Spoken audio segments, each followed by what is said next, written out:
Hello everyone, this is the Coding Club Review Rounds initiative, and I am Nour Mostafa, a junior in computer engineering. And today I would like to hold this review session to review our operating systems fundamentals course, which we have an upcoming final in, including 4 chapters, namely synchronization, deadlocks, memory management, and finally file systems. So the way I would like to break up this review session is into 2 parts.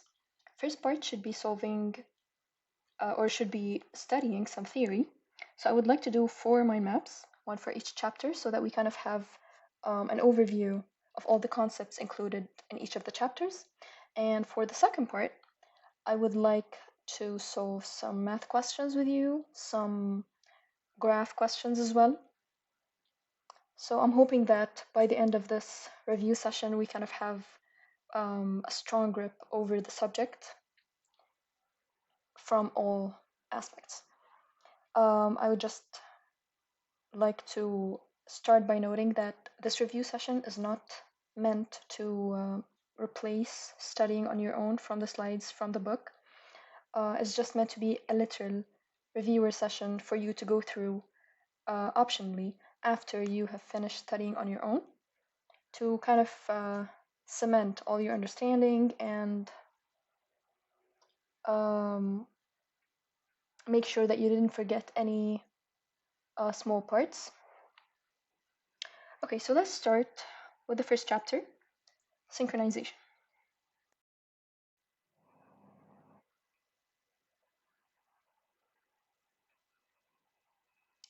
So our first chapter is synchronization.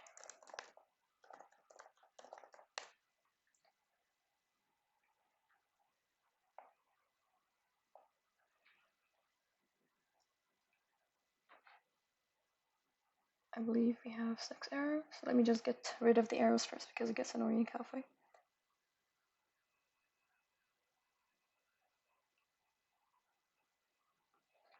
Okay, so the first thing I would like to discuss is the race condition.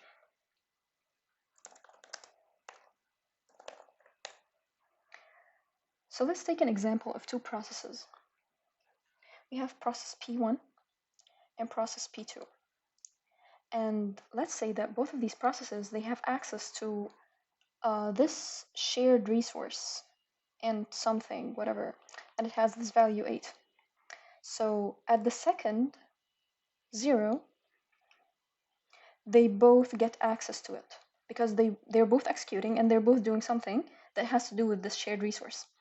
So when P1 gets access to int 8, let's say it wants to increment it by 2. So this int now is equal to 10.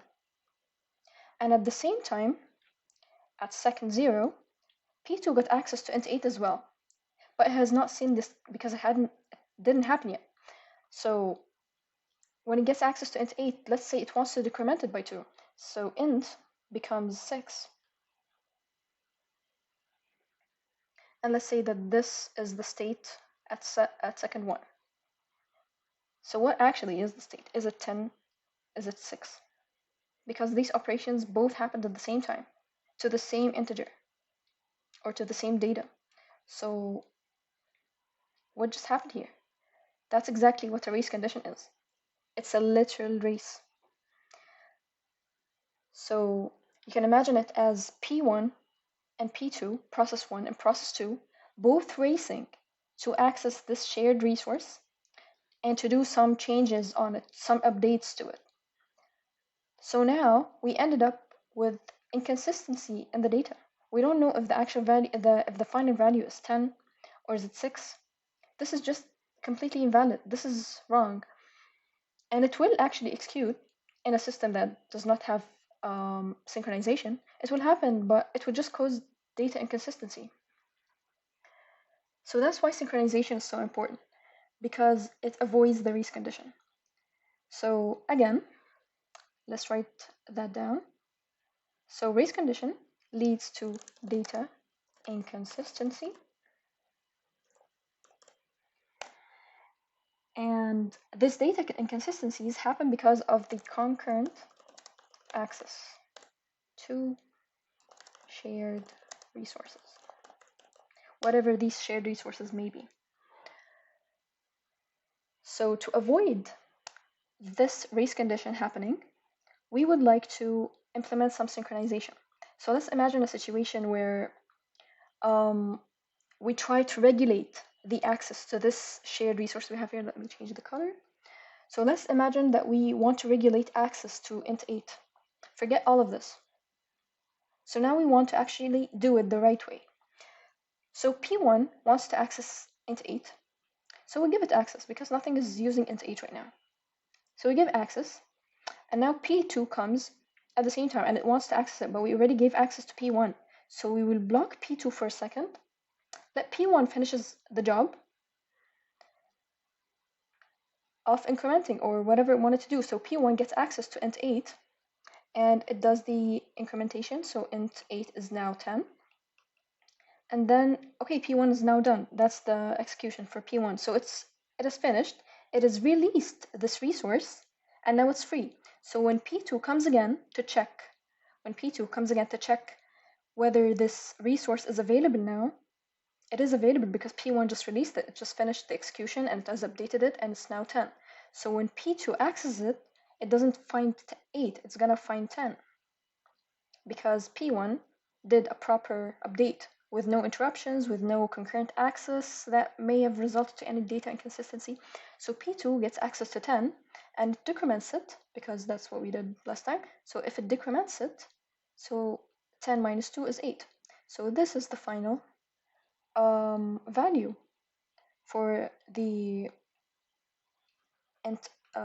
integer value that was shared between those two processes. So this is synchronization. When one of the processes gets access, we block the other till this finishes the job. Once this finishes the job, it releases the resource. So we block this one and we give access to the other one to do the job as well. So this basically is a quick cover of what trace condition means. So let's just quickly delete all of that.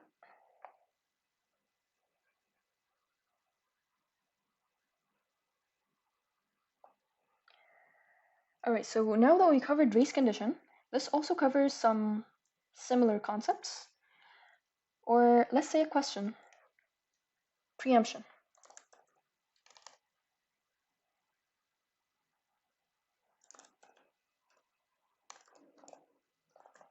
And non-preemption. Now we know that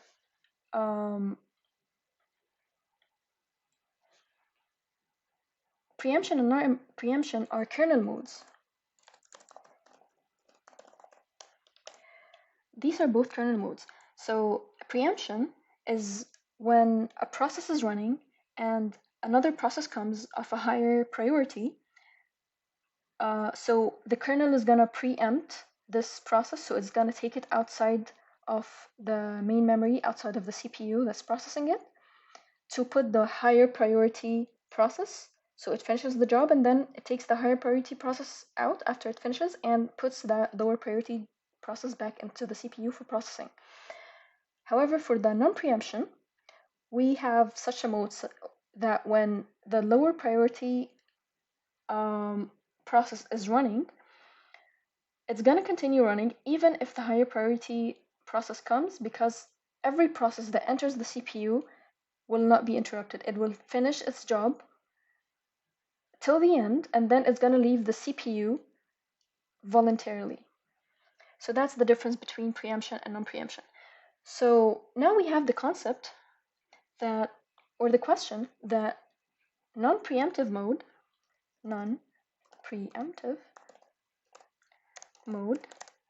never causes race conditions. Why is that? Because just as we illustrated, when we have non-preemptive, it means that we cannot interrupt the process and we cannot have anything else work with it at the same time. So as we were just explaining, when P1 was running, we blocked P2, and P2 was not able to enter the CPU because P1 is already in the CPU and it's already running and it's already doing some updates. So we could not preempt P1. We could not take P1 out of the CPU without completing its update and let P2, and that's just a bunch of mess. So we let P1 finish, we let it run, we let it update the shared resource, and then we let it leave the CPU voluntarily because it just finished its job. There's no reason for it to stay in the CPU anymore. And now P2 enters the CPU to get processed. So when we have non-preemptive, a process is not interrupted. A process in execution is not interrupted. So because it's not interrupted, it's going to be able to finish its update to the shared resource till the end. It's going to leave the CPU so that another process can come in and see this updated value of the shared resource.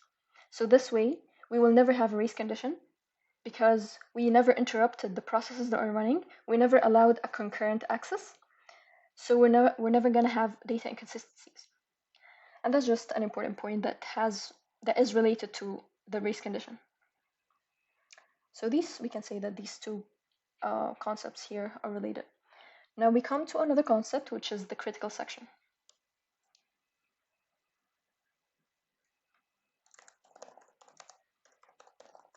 So what's happening in the critical section? We're changing some common variable. So the critical section is a bit of code in the routine of a process, and the code, because a process is running and it has a routine, and this routine is a bunch of code. So a part of this code is the part where some shared variable or resource is being updated. So here we are change a common variable. And by common, I mean shared. So what's happening in this critical section is exactly that issue with the race condition. So we cannot allow two processes to enter their critical section at the same time, because the critical section is where you're updating a value, and if two processes are updating the same value at the same time, then we're going to have data inconsistency. So to avoid that, we want to regulate access to the critical section through synchronization. So how is this going to happen? There are many solutions to the critical section problem. To illustrate the simplest example, let's write the code provided to us, or not the code, the algorithm provided to us in the slides. So we have an entry section. We have the critical section itself. And we have the exit section. And then we have just the remainder section. So what's happening in each of these? In the entry section, we are acquiring, let's say, the lock, the privilege to access this resource. So there's one lock only for this resource. So if a process gets this lock, then the other processes, they don't have a lock to take because it's already taken. So here we're getting the lock. So now that we have the lock, we can access the critical section. And as long as we're in the critical section, then we have the lock. And since we have the lock, then no other processes can take the lock because you cannot enter the critical section without it. And in the exit section, we are releasing the lock. And finally, then we have a bunch of remainder code for the execution of this process. So the important part here to note is that we are acquiring the lock. Here we are releasing the lock. And here is where the update is happening. So how do we solve this critical section problem? How do we regulate access to it? We have three solutions. So let's say solutions. Solution number one is mutual exclusion. And please, I urge that you refer to the slides for any unprovided definitions. We have the progress. And finally, we have bounded waiting. So these solutions are for the critical section problem, regulating access to the critical section. Okay, so now that we're done with the solutions, okay, let's quickly review the solutions. So mutual exclusion, as we said, we want exclusive access to the shared resource. So once a process is accessing it, so we want it to access it exclusively so that no other process is accessing this shared resource at the same time. So this is mutual exclusion. Progress is that we don't want to keep any processes that requested the lock indefinitely waiting to access the lock. So whatever is being processed should finish. And bounded waiting is that whenever a process has acquired the lock, it, it should hold it for a finite amount of time. It cannot hold it infinitely. So that's just a quick overview of the solutions for the problem of regulating critical section access. So now that we've finished these three related parts, we can discuss more solutions for synchronization. Namely, we want to discuss the Peterson's solution. Let me just increase the font. Okay, so the Peterson's. So this is the most basic solution. Let's just give you the keywords. It's the most basic solution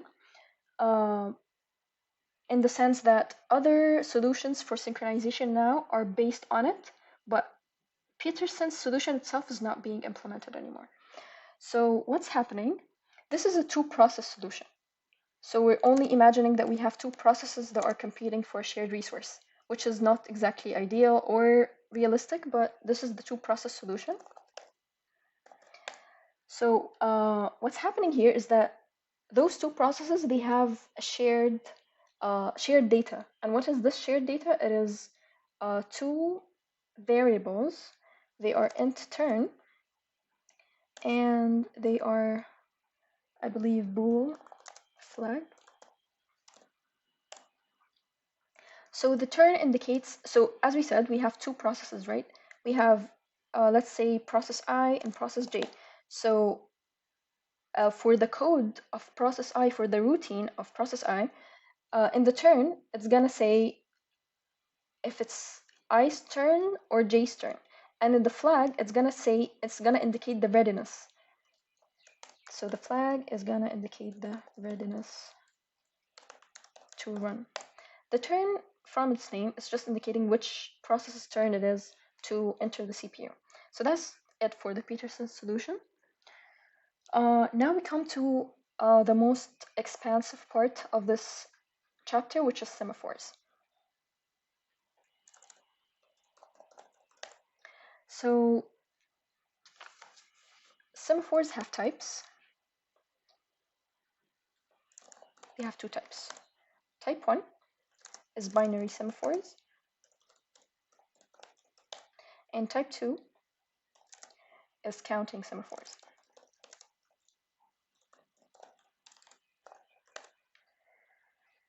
Both of them, although it says here it's binary, both of them are actually using the data type integer.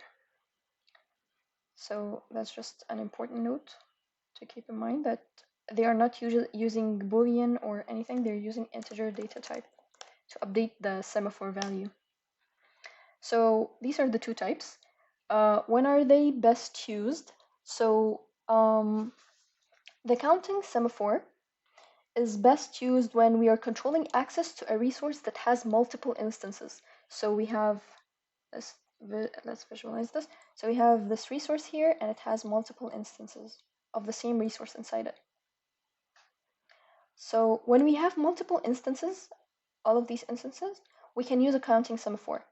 So now, so for example, in this case, we have 4 instances of this resource. So the max value for the semaphore can be 4, for the counting semaphore is going to be 4. However, the binary semaphore is implemented in cases where we're limiting access to one resource only.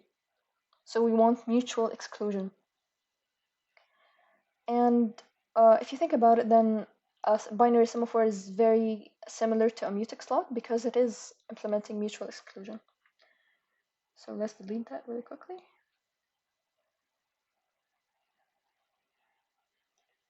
So that's it for the types of semaphores.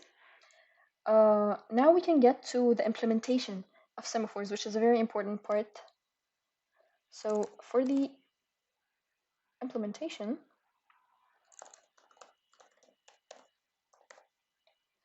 we have also two modes of implementation. We have the busy waiting, and we have block wake up. So in the busy waiting, both of them really have advantages and disadvantages, but we usually try to avoid the busy waiting, especially for systems that have only a single core. Because what's happening? What does busy waiting mean? Busy waiting is basically looping inside the CPU to keep checking if I can I can run this process now or not. So I'm constantly checking the value of the semaphore, looping inside the CPU. So I'm running in the CPU uselessly, needlessly, because I'm not actually doing any executions. I'm just checking. So why am I using all of these CPU cycles just to check? So this is just basically wasting resources, especially when you have, as we said, a single core. Because if you're running in the CPU, then no other processes can run because you only have a single core. So you're wasting resources and also blocking processes that actually want to run. So we can avoid busy waiting by implementing the block wake up solution. And this is good because it's not wasting resources. How is it not wasting resources? So basically, if a process does not have enough, does not have all the resources that it requires, then we can just take it outside of the CPU and put it in a waiting queue to wait till it is ready for its turn again. So we're blocking this process by putting it in the waiting queue. So we have an associated, so each semaphore has an associated waiting queue with it. So if we have 10 semaphores, we have 10 waiting queues. So we're blocking it. We are blocking the process by putting it in the waiting queue. And then when the turn for this process to run comes again, then we're gonna move it from the waiting queue using the wake up operation. And then the wake up is gonna basically put this process from the waiting queue back into the CPU for processing. So we said the busy waiting has the disadvantages, or the one disadvantage of wasting resources and running needlessly and consuming CPU power. However, for the block and wake up, it also has, while it has the advantage of not wasting the resources, it has the disadvantage of context switch, because the time it takes for a process to be moved from the CPU to the waiting queue and then another process to be moved from the waiting queue to the CPU to run, all of this is a context switch and this is an overhead. So the issue here is overhead, or let's say the time complexity. The time complexity is the overhead in this case. So that's it for the types and implementations of semaphores. But we're not done yet. So how does semaphore actually operate? It is using two modes, or two functions or operations. Let's say we have the wait and we have the signal.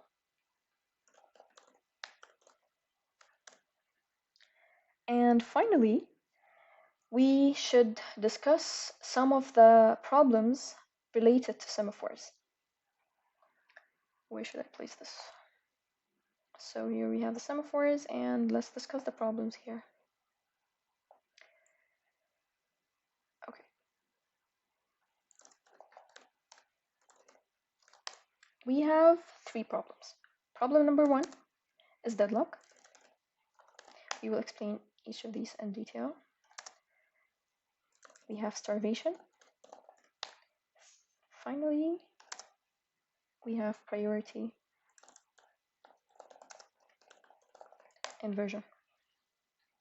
So we will be taking deadlock soon in the next chapter in more details. However, how can a semaphore lead to a deadlock?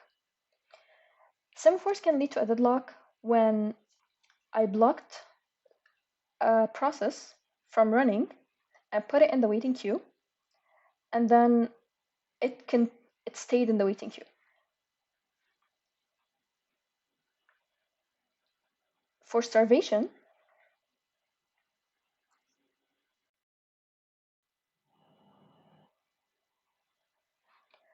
so before we go into starvation, let's just quickly illustrate the deadlock problem. So as we've taken it in class, the simplest illustration of the deadlock problem is trying to write. It's two people trying to write. So we have person number one. Sorry, we have person number one and person number two. And this person has a pen and this person has a paper. And they both want to write.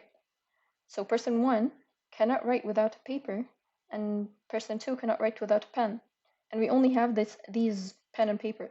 There's no other resources that they can use or outside places where they can take these resources from.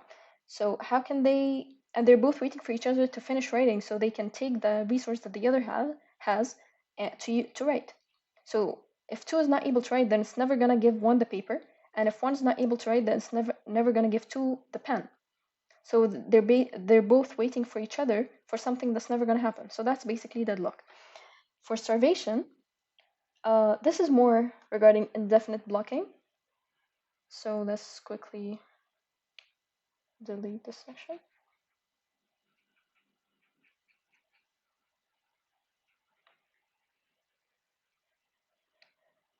That's more on indefinite blocking.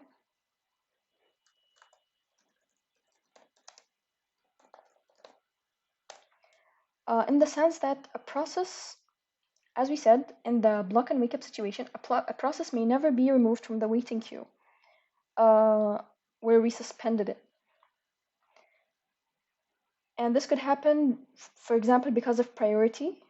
So for example, if we're getting processes that have a higher priority than this process that was suspended to the waiting queue, then this process is never going to have the chance to finally run. So it's going to keep waiting in the waiting queue forever, so it's starving for these resources, which are namely the CPU cycles. So it's starving for attention from the CPU, but it's constantly overpowered by processes that have a higher priority. So they have access to the CPU before it, even though it might have come before them, long before them. So that's it for deadlock, that's it for starvation. Finally, we have the priority inversion. This is also a synchronization issue. Also that has to do with priorities. So it's like when a lower priority is holding a lock. So starvation and priority inversion both have to do with the priorities, in the sense that starvation is because a lower priority process is kept in the waiting queue for a very long time because higher priority processes keep coming. However, for the priority inversion, it's when the lower priority process is actually in the CPU and it's running and it cannot be preempted, because even though a higher priority process came and is requesting the CPU. So what's happening? We have a lower priority process running in the CPU and it's in its critical section. And we said if a process is in its critical section, then it has a mutual exclusion and no other process can be running at the same time, because it's doing the essential and critical task of updating some value or some variable. So to avoid data inconsistencies, we cannot allow any other process to run at the same time. So even though we have a higher priority process waiting on the CPU, we cannot preempt the lower priority process from the CPU because it's executing an important section. So this issue has a solution, which is priority inheritance.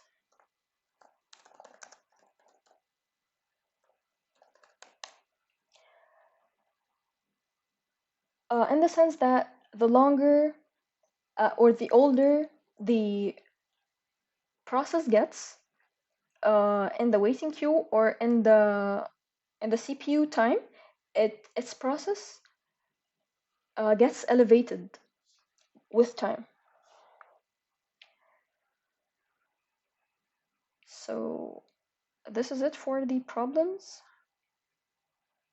of semaphores. And now for the final concept regarding synchronization, it is the classical problems.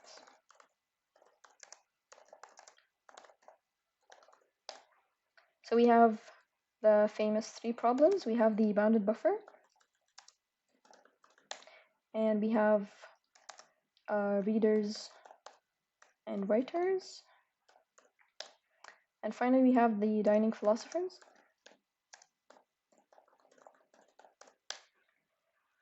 So to quickly just go through them, for the bounded buffer, the issue here is that we have a producer and we have a consumer, a producer process and a consumer process. Let's illustrate it. So if this is my producer, or let's not do it. If this entity is my producer, even though it's not a person, it's a process, but for simplicity. So this is the producer,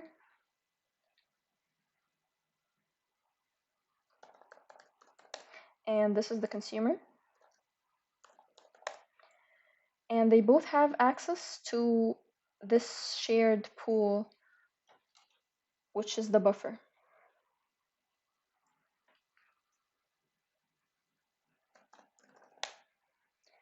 So what's happening? The producer is producing, and he is storing his productions in the buffer, and then the consumer is taking the producer's productions from the buffer to be used. So the issue here becomes, there are actually multiple issues here.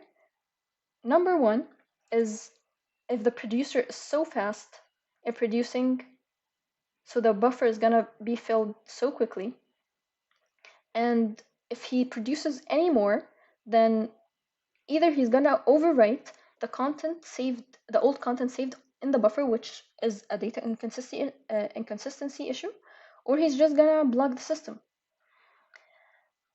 So the issue again is that the producer is so fast in producing and the consumer is not fast enough in consuming what the producer has produced, so the buffer is overloaded. And what's going to happen when the buffer is overloaded is either the system is going to break or you're going to overwrite the old content of the buffer, which the consumer has not yet used, so it's causing data inconsistency. Another similar problem is that when we have way too many producers and only one consumer, or the opposite scenario when we have one producer and many consumers. So what happens is that we're producing so much and the consumers are not many enough to use all of these productions, so the buffer is going to fill up fast. Or if we have only one producer and many consumers, then the producer is not going to be fast enough to put data into this buffer, so the consumers are going to use all of the data in the buffer and it's going to be empty now. So they are sitting idle, which is wasted resource time. So yeah, this is the bounded buffer problem.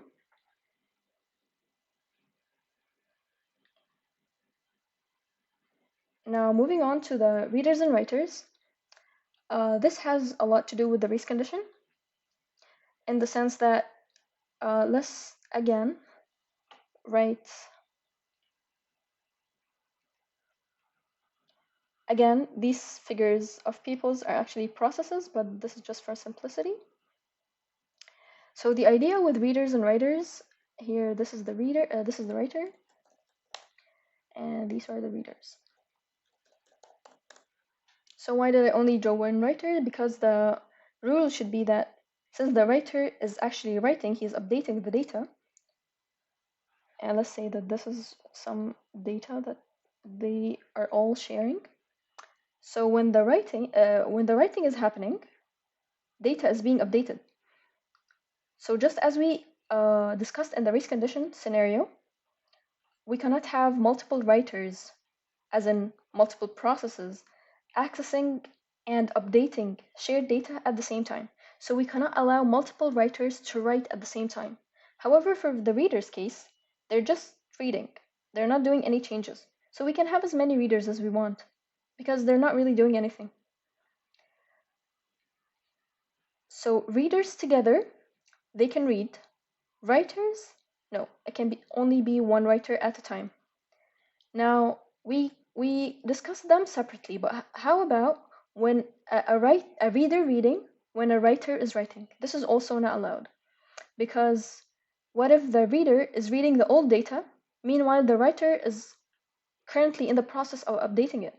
So this is also data inconsistency. So we cannot allow a reader to read as a writer is writing. So that's it for readers and writers. And finally, we move on to the dining philosopher's problem.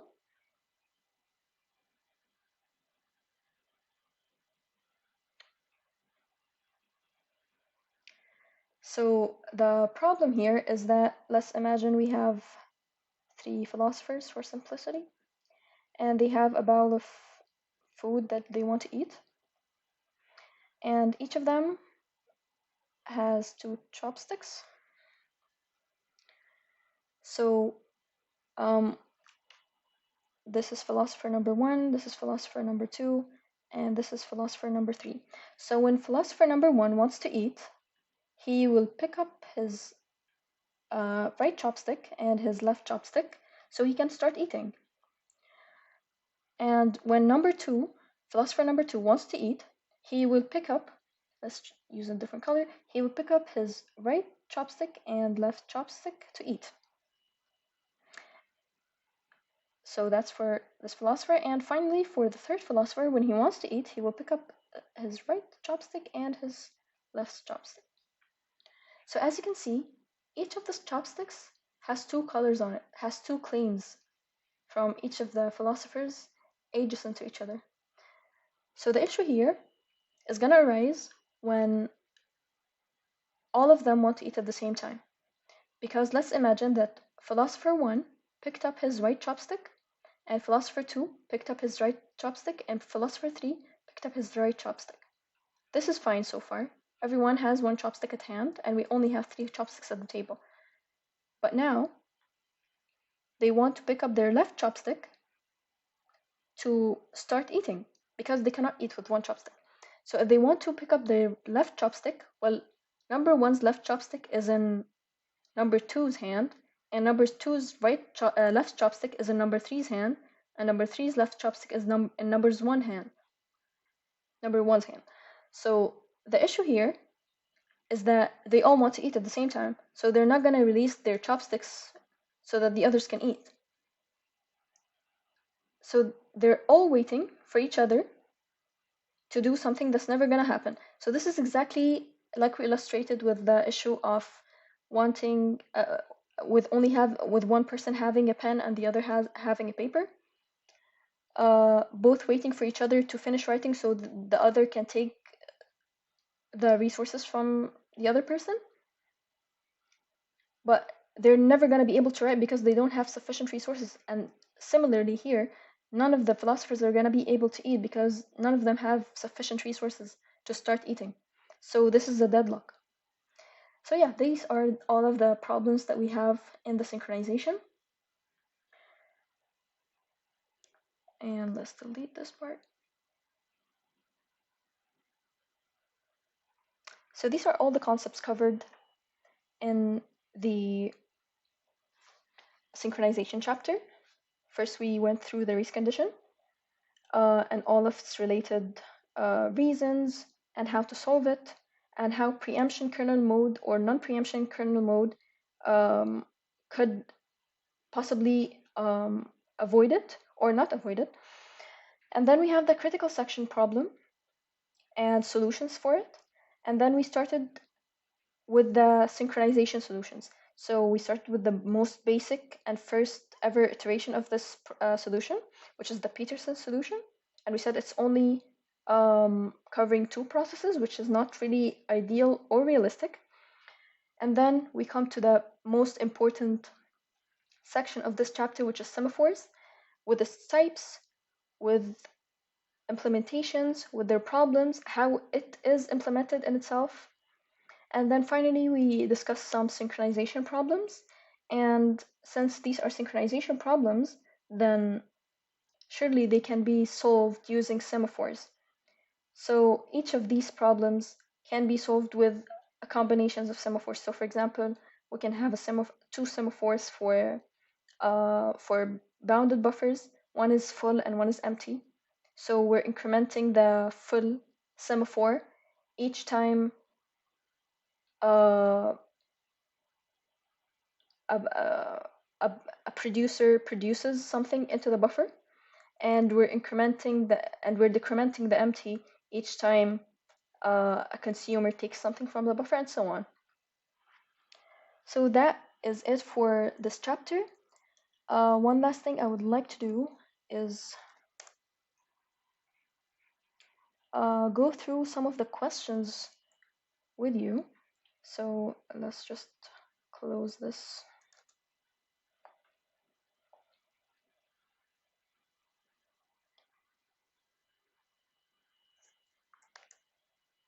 So let's solve these couple of questions now, since we have a good understanding of everything that this chapter covers. So let's solve these four multiple choice questions. So concurrent access to shared data may result in data inconsistencies, which is the race condition. A situation where several processes access and manipulate the same data concurrently, and the outcome of the execution depends on the particular order in which access takes place, is called the race condition. The segment of code in which the process may change as an update, common variables, update tables, write into files is known as the critical section. And finally, if a process is executing in its critical section, then no other process can be executing in their critical section. And this condition is the mutual exclusion, as we said. So as we can see here, all of these questions have been covered by the review for this chapter. And finally, I would like to go through the final exam review. The doctor said that we have these possible questions. It's not limited to these questions, but let's see how many of these we covered during or through the Mindmap. So what is the race condition? We've covered that. What is the critical section problem? We've also covered that. Which solutions can be used to ensure consistency of shared data, including semaphores, locks, and Peterson. This has been discussed in the Mindmap. Being able to describe the classical problems of synchronization, bounded buffer, writer, and readers and writers. And finally, dynamic philosophers, that's just been discussed. Being able to solve it using semaphores like your homework, that's also been discussed. And then finally, we have just some definitions. So we've covered everything that could possibly be asked in synchronization, and I believe a bit more. So yes, this is it for chapter 6. Now, moving on to the second chapter, Deadlocks. So this chapter also has, I believe, about 5 points.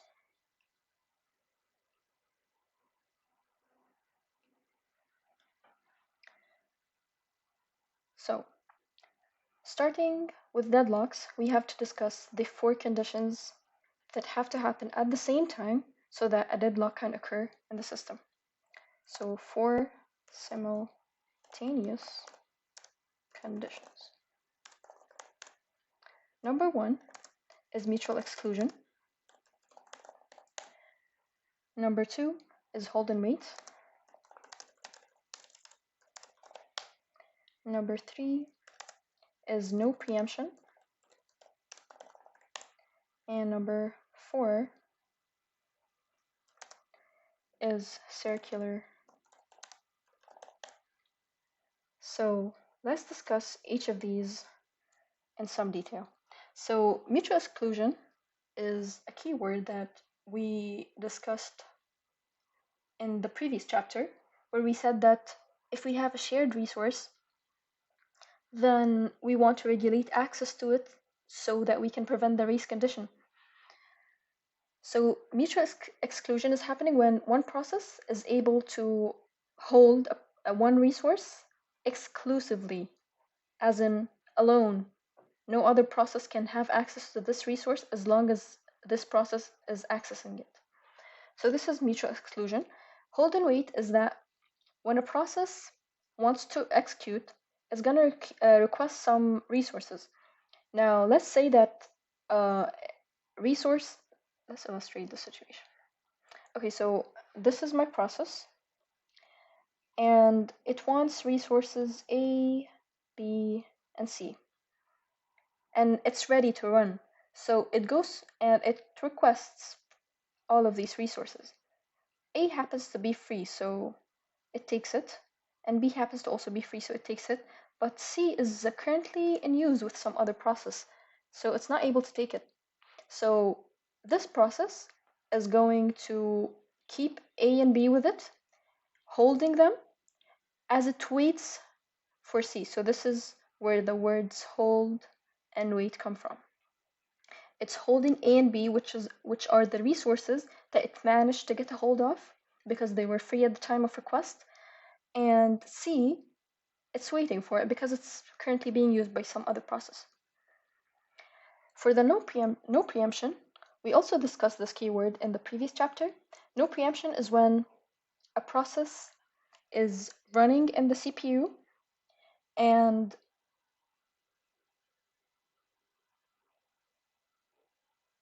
we are not allowing any other process to interrupt its execution. So let's quickly delete this so we can also illustrate the situation.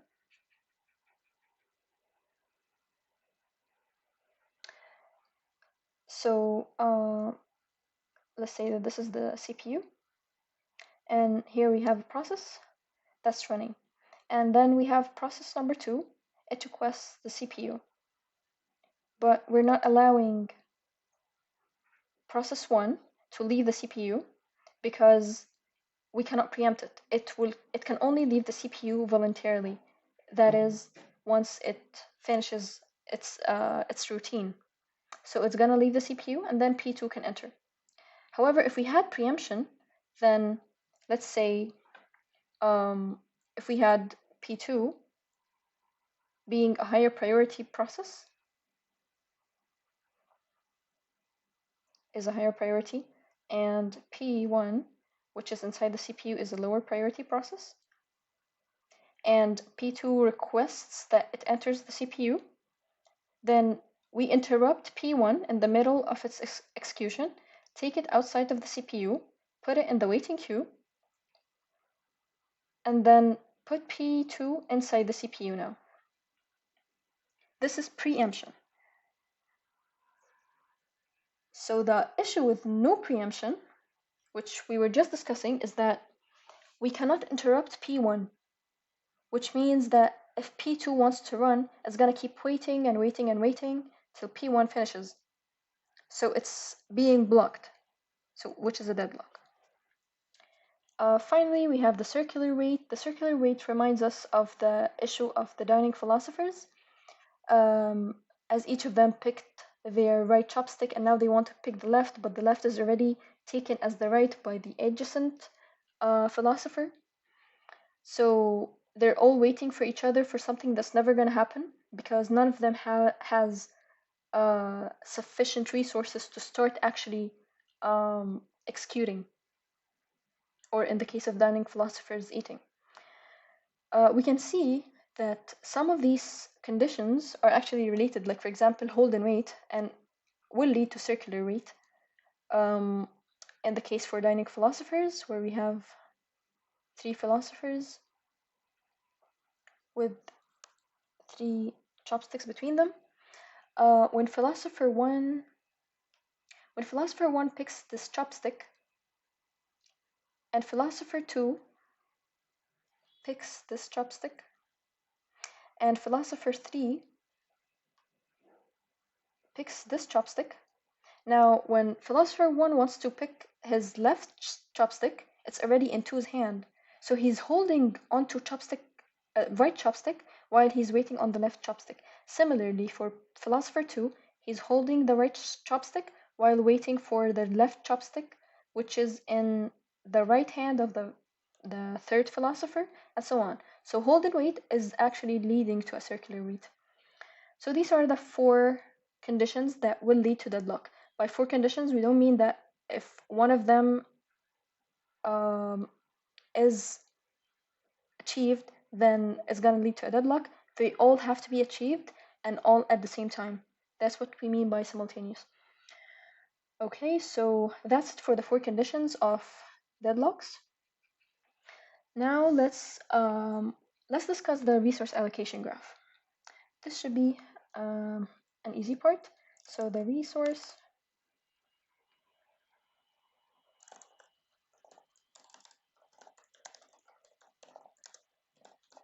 So this graph has some important shapes that we have to study and identify. So shape number 1 is a circle.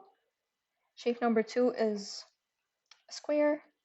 Shape number 3 is a square with some squares inside it. These are the shapes that we have. So the first one is a process or a thread. The square is a single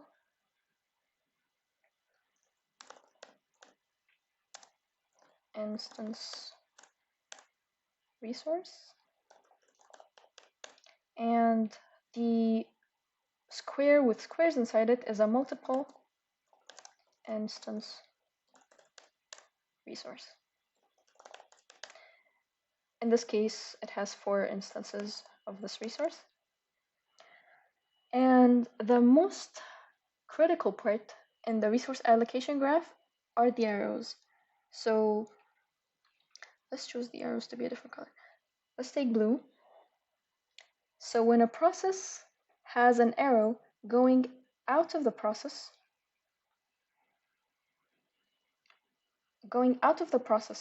into the resource, then this is called a request edge.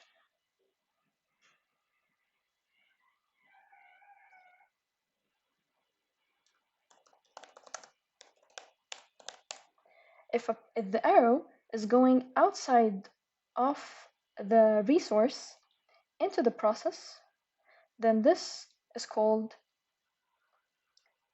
an assignment edge.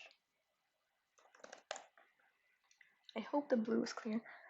And finally, we have the third type of arrow, which also goes from the process to the resource, but it's dashed. So it's like this. I hope you can see it. It's like if we have this process and this resource, then the arrow is gonna go like this. It's a dashed line. And this dashed line is a claim edge. By claim edge,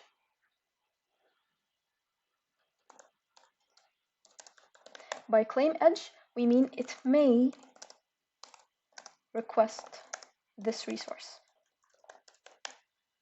So we're not actually requesting it, we're just claiming that we may request it, may or may not request it. So these are all the shapes that are important for the resource allocation graph. They will be very relevant when we solve some questions on deadlock graphs in the second part of this review session. One more thing that we have to discuss regarding the resource allocation graph before we move on from it is how these edges convert between one another. So let's actually take note of that. So how edges convert between one another. So a claim edge, which is the dashed edge, converts into a request edge,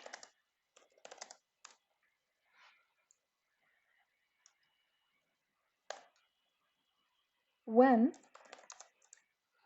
the process actually makes the request. And we have the request edge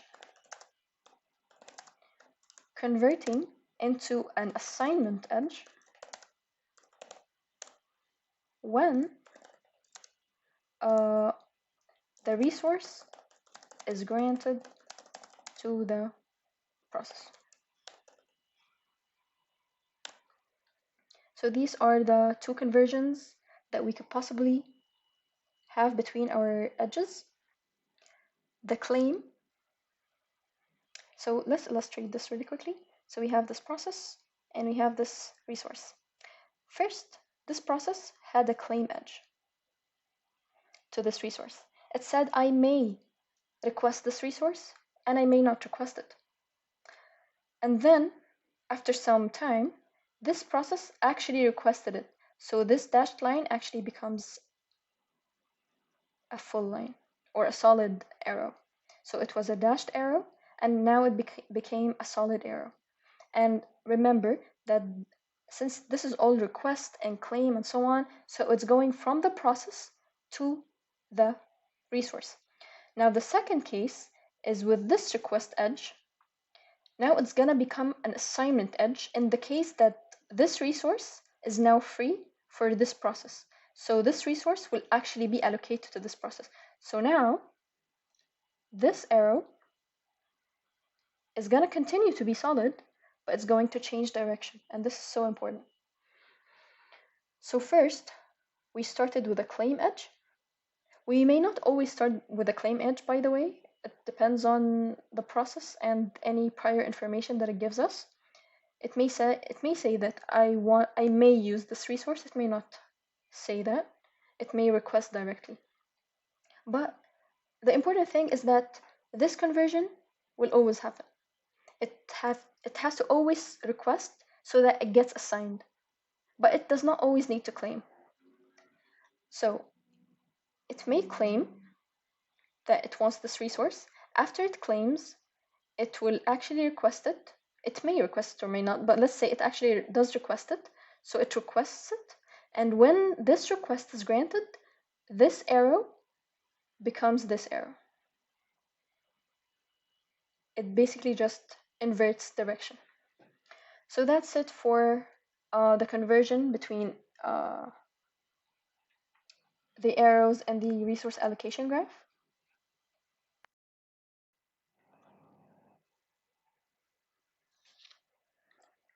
So into the second part, we will go into reading the graphs, detecting cycles of deadlocks in the graph, and finally solving those graphs by either introducing a deadlock if requested or removing the deadlock from the graph.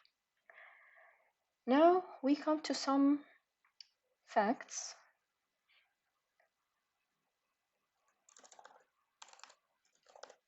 that they have to be memorized as is. So those facts, they actually should be separated into two parts. So some facts regarding cycles in the graph and some other facts regarding the safe state. So in the resource allocation graph, if we have a cycle, there are two cases. If we have a cycle plus single instance, then we have deadlock for sure. However, if we have a cycle and multiple instances, and by instances I mean instances of a resource, then we have a possibility of deadlock. That's it regarding cycles. For the safe state, if we are in the safe state, and we will explain what a safe state is,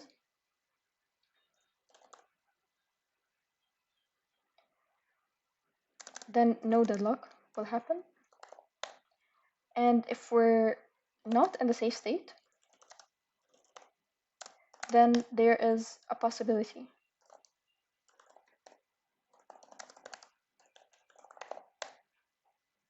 Not for sure, but it's a possibility. So these are the facts. Now, for handling deadlocks,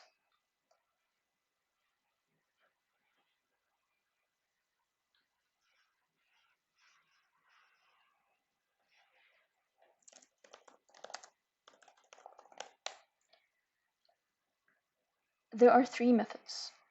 So method number 1 is to never enter deadlock. Method number 2 is to enter deadlock but recover from it. And state number 3 is to ignore the problem altogether. And by problem, we mean the deadlock. So which of these is actually the most used? It's actually number 3, surprisingly. So number 3 is the most used. So let's note that down. This is the most used. If we are asked why, most used as in it is used by the Linux operating system, it's used by the Unix operating system, some distributions of Linux. It is used by Windows. So why is it the most used? Because this is the least expensive solution. So why is it least expensive? Because considering 1 and 2, if you never want to enter a deadlock, then you need a lot of information from all of the processes, and then you need to study this information using some algorithms and so on. So all of this requires expensive computation, requires prior knowledge and all of that. So all of this is expensive, both in time complexity and in computation complexity. So never entering a deadlock or entering and recovering are both doing a lot of processes. So they're both more expensive than ignoring the problem altogether. Let the problem happen, let the computer crash or freeze, and then we can just reboot and fix the situation. That's the least expensive solution. Why are we implementing the least expensive solution, or why is this the most used? Because it's the fastest. Although it may be inconvenient or annoying that your computer crashed, but at least it's fast and not consuming lots of resources that you may have more important needs for. So for never entering a deadlock, this is also called deadlock prevention. And in deadlock prevention, we're actually trying to break one or more of the deadlock conditions. And these deadlock conditions are those conditions.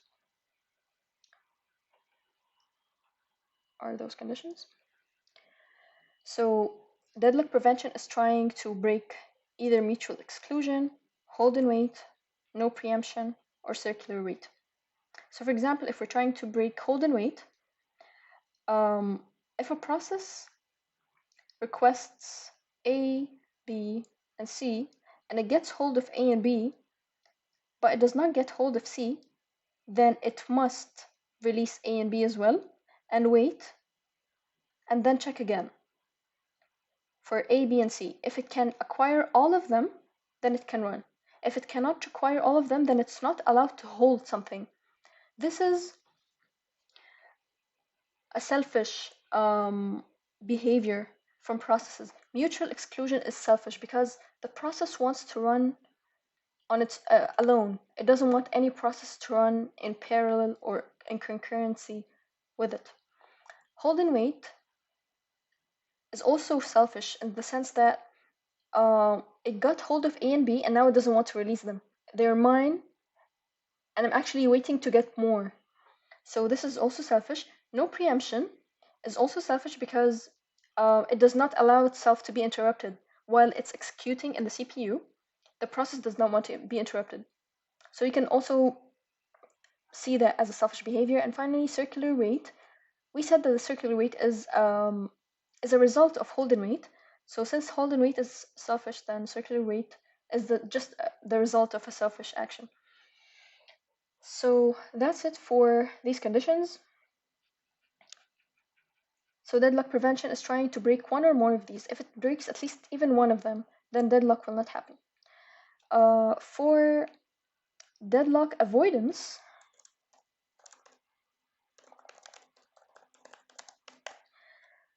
we have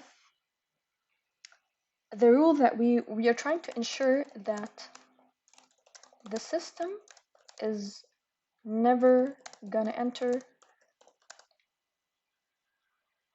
an unsafe state. Because as we discussed in the facts here, if the system is not in a safe state, then we have a possibility of a deadlock. And if we want to avoid this possibility, from the name of the algorithm, it's deadlock avoidance. If we want to avoid this possibility, then we cannot be in a safe state, in an unsafe state. So it's ensuring that the system is never going to enter an unsafe state, or in other words, ensure that the system is always in a safe state. Some algorithms that deadlock avoidance employs, there are two based on the situation. If you have a single instance of a resource, then you're going to implement the resource allocation graph.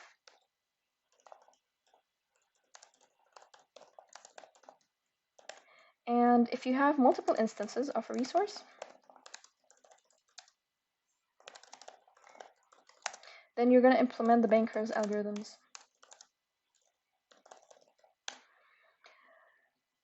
And assuming this is not here, that is all for deadlocks.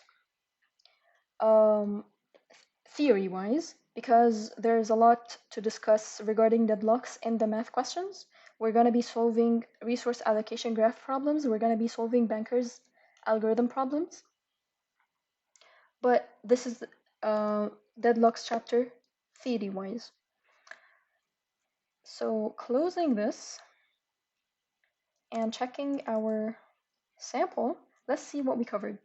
So we covered what's a deadlock.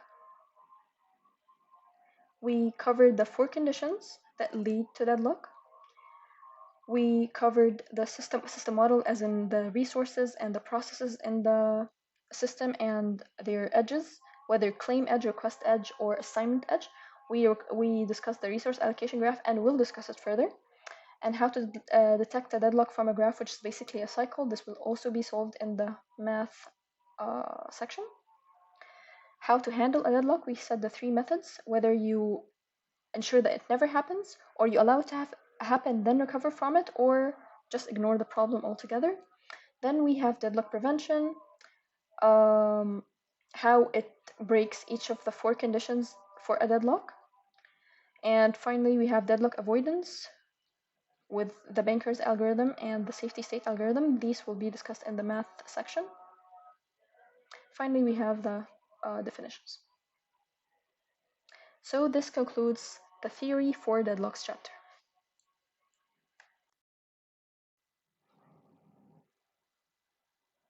Okay, so now we start with the 3rd chapter. I will deliberately use a smaller font because there's a lot of things to cover here. A lot, but not hard. Okay. So first, let's establish, First, let's establish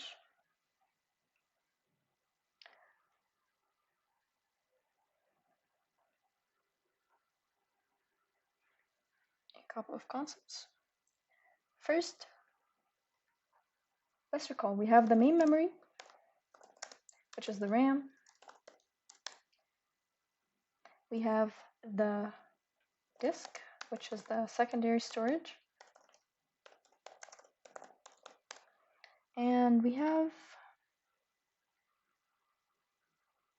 yeah, that's what we have. Let's focus on these first. So for the CPU, let's actually write that down.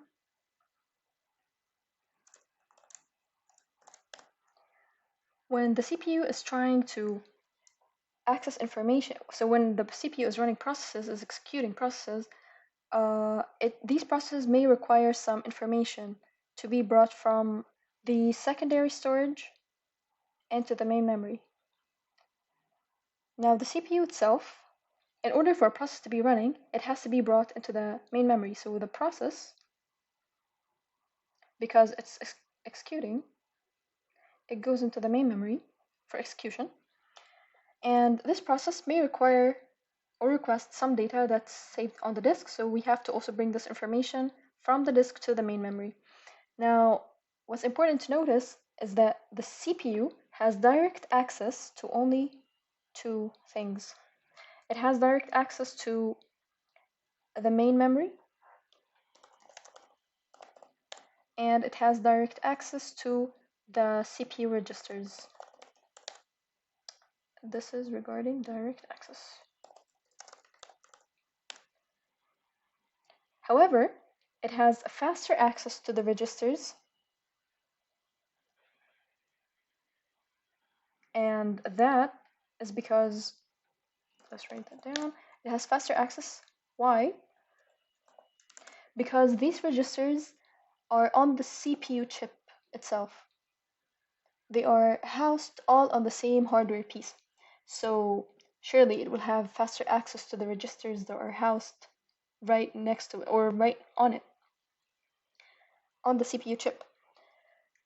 Now, when we're bringing information from the secondary storage into the main memory, let's say we're executing a process and this process keeps requesting the same data and then releasing it and then requesting it again. So the CPU can see that this process is requesting the same data frequently.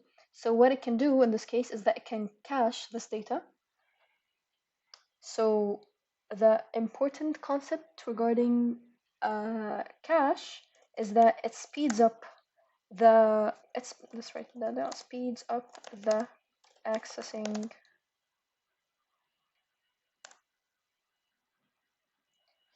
So we can say that the cache is somewhere between the main memory and the registers, because we said that the CPU, let's illustrate the situation. So we have the CPU here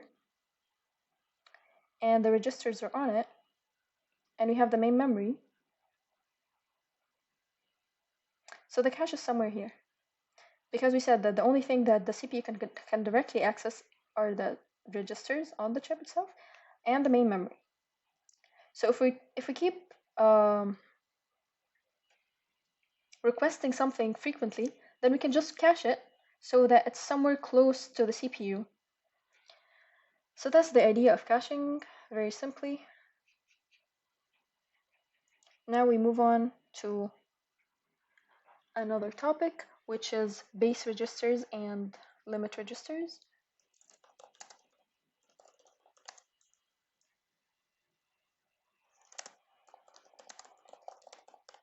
And they will be they become more relevant as we complete this mind map. So an important thing to start discussing now is the binding of instructions and data into the memory. This can happen during 3 stages. Stage number 1 is compilation, or let's say compile time. Stage number 2 is loading time, and stage number 3 is execution time, or in other words, runtime. So for each of these, in the compile time, if we are binding the instructions or the data, to the memory and during the compile time, that means we're gonna generate absolute code. So let's write that down. Generate absolute code. And this can only happen if the location on the memory is known at the compile time. If the location of the memory where we want to bind these instructions is not known, then we are gonna generate relocatable code. And this relocatable code, as we said, is going to be generated if the memory location where we want to bind these instructions and data to the memory is not known at compile time. So in this case, we're going to bind the instructions at loading time. And finally, at execution time or runtime, where we delay this binding process till the runtime. So this is going to happen in the case that if the process location, and I hope I can fit it, and the memory can change during runtime. So the idea here is that compile time is actually not so efficient.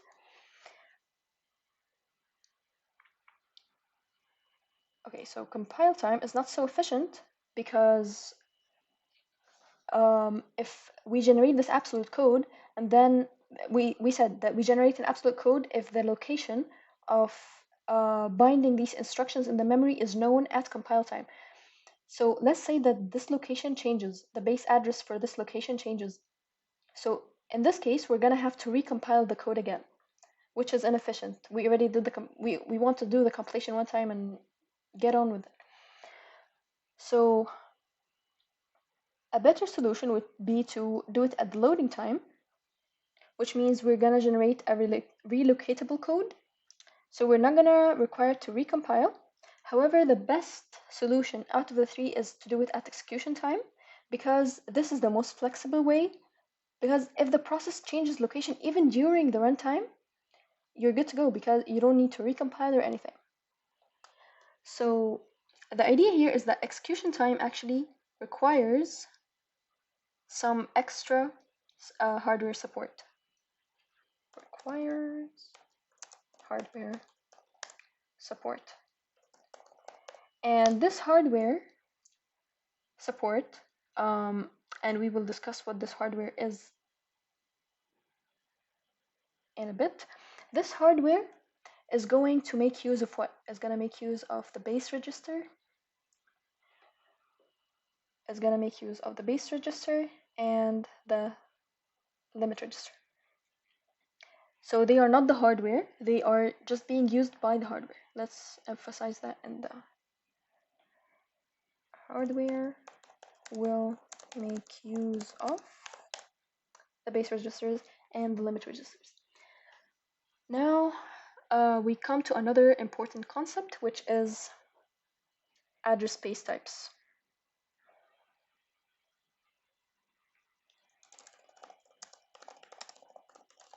So we have two types. We have first the logical, or in other words, the virtual address space, and the second one is the physical, the real address space, which is on the chip in your actual memory storage. So the idea here is that for the logical and physical, they are the same in compile time and loading time. They are the same. As in, the logical address and the physical address are gonna be the exact same during the compile time binding and the loading time binding. However, they are different in execution binding. And this is actually the case that we're going to be focusing on.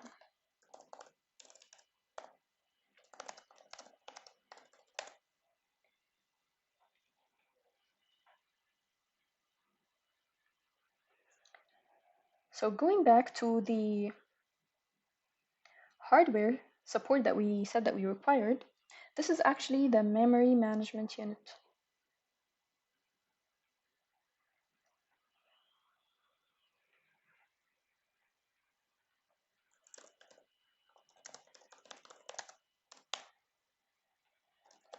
Or for short MMU, because this abbreviation might come for the exam, so you are aware of it. So the memory management unit, the most important thing that you have to know about it, even more than its function, is that it's a hardware. And this hardware is this hardware that we were talking about. So the memory management unit is going to be making use of the base registers and limit registers to convert or map between the logical address space and the physical address space. Another concept that we should be reviewing is dynamic loading and dynamic binding.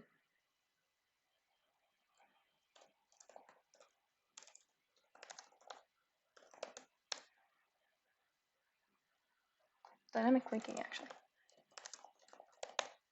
So for the dynamic loading, the idea here is that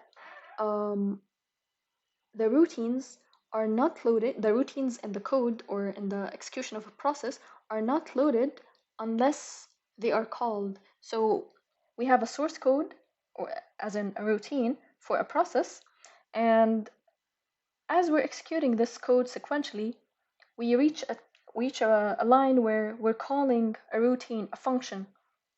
So the efficiency here is that instead of, once we get this process into the CPU, we are not going to review the entire code and load everything and every function and every library that this process is going to call into the main memory at the startup. No, we're going to wait till we reach these functions, and then we're going to call them into the memory. And then once we're done executing this function, we take it out of the memory and we continue with our code till we find another function call, which is another routine call. Once we find this routine call, we're going to load it from the secondary storage, from the disk, into the memory so that the CPU can use it for execution. And then once it's finished, we take it out, and so on. So the idea here is that we avoid startup. Let's write something. So we avoid startup loading of all routines of a process in the memory at once.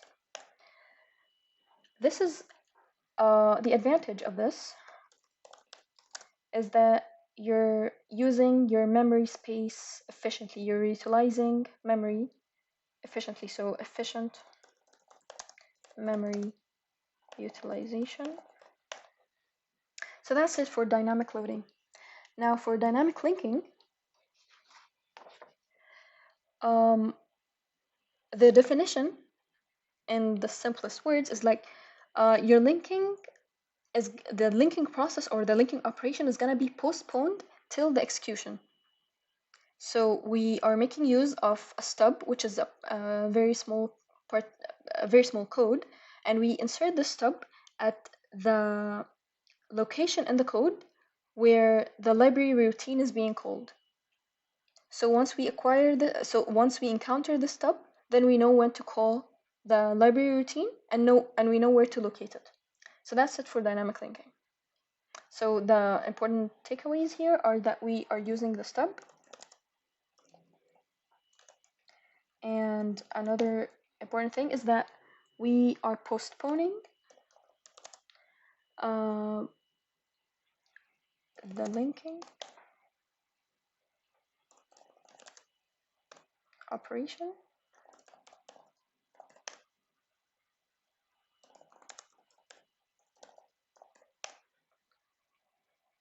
So now we are done with dynamic linking. We are done with dynamic loading. We are done with the memory management unit. We have defined what address space types we have. Actually, to elaborate more here, the logical address space is used by the processes while they're being executed. The logical addresses are generated by the CPU. Meanwhile, the physical addresses are the actual addresses on the chip, on your computer, the hardware. So the processes can only see the logical or virtual address space. Meanwhile, the chip can only see the physical. So the importance of the memory management unit here is to convert logical to physical, or to map them to each other, using base registers and limit registers. So, for example, if you have a true and false question, whether the physical space, address space is visible to processes, it's a false. Only the logical address space is visible to processes. Now we can start with some memory management techniques. So first of all, we have the swapping. The swapping should not take a lot of time because it's rarely used now. So swapping, the idea here is that let's illustrate it. So I have here the RAM and I have the disk. So this is my RAM and this is my disk. And on this disk I have a part here, and this part is called the backing store. This backing store is like a part of the disk that's faster to access than the rest of the disk. So the disk is the secondary storage, as we all established. This is the secondary storage.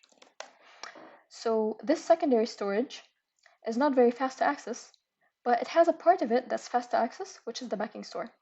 So what's going to happen in the swapping is that, and by the way, swapping happens based on priority. So let's say that now we have two processes running. Let's say, no, actually, we have, let's get the pencil. Okay, so we have process 1 here, process 2, process 3, process 25. We have 25 processes running right now. So this RAM, so all of these processes, they have their own routines which have to be loaded into the RAM, so they take some memory space, and they may require some data from the disk. So in order to execute this process, you have to bring it into the main memory, and you also have to bring the things that it may require, the resources that it may require, into the main memory as well, so that you can do a clean execution of the process. However, the more processes that you have, the more that you're going to fill up this RAM space, and this space on the RAM is finite. So you're going to fill it up eventually, and what's going to happen in this case? Let's say now that we have process 26 that arrives, and this process has a very high priority, but it has no space on the RAM because the RAM is full with all the processes that are running, all of the resources, and so on. So in this case, we're going to implement the swapping.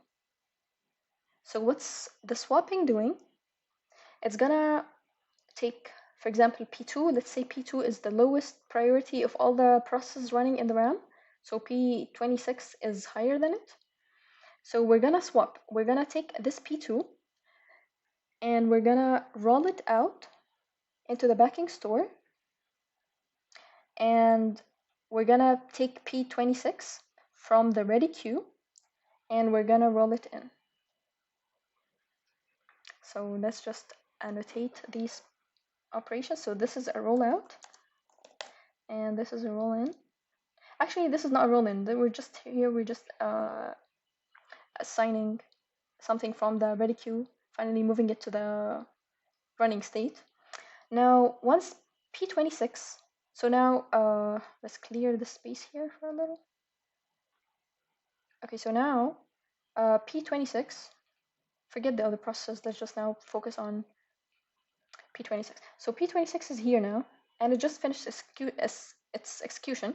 So it wants to move out of the RAM. Now it frees up the RAM. So P2, which was last saved in the backing store because it was rolled out of the memory, So now P2 has the opportunity to go back into the RAM, assuming that nothing wants to run again and it has priority enough to go back into the RAM. So P26 is gonna roll out of the RAM, or like just leave the RAM because it just finished execution. And what's gonna happen is that P2 is gonna roll back in.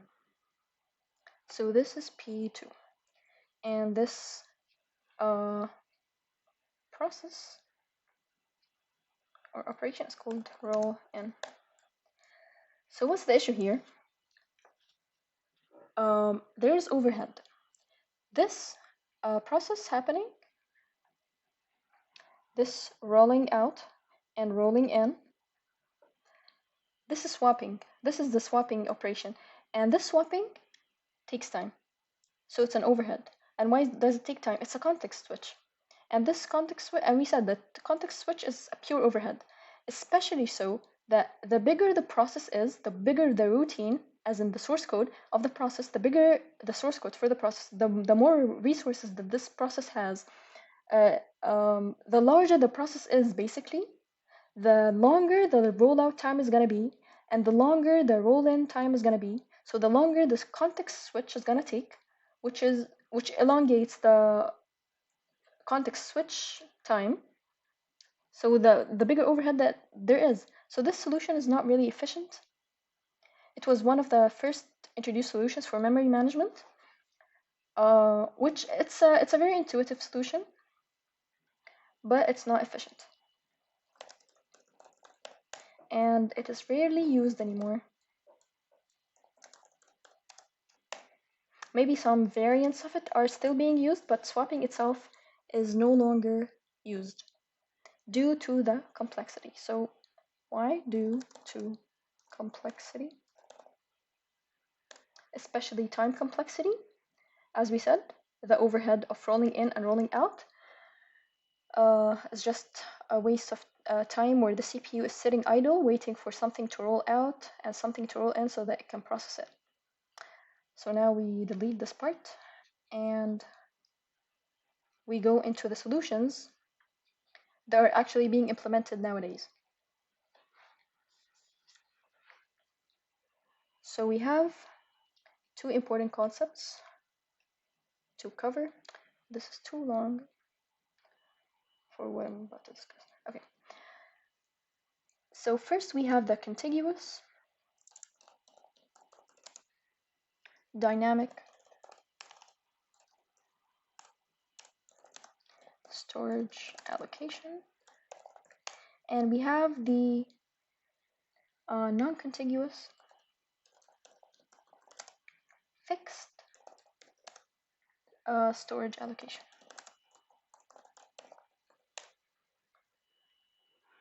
So for contiguous dynamic storage allocation, we use algorithms such as first fit, we use best fit,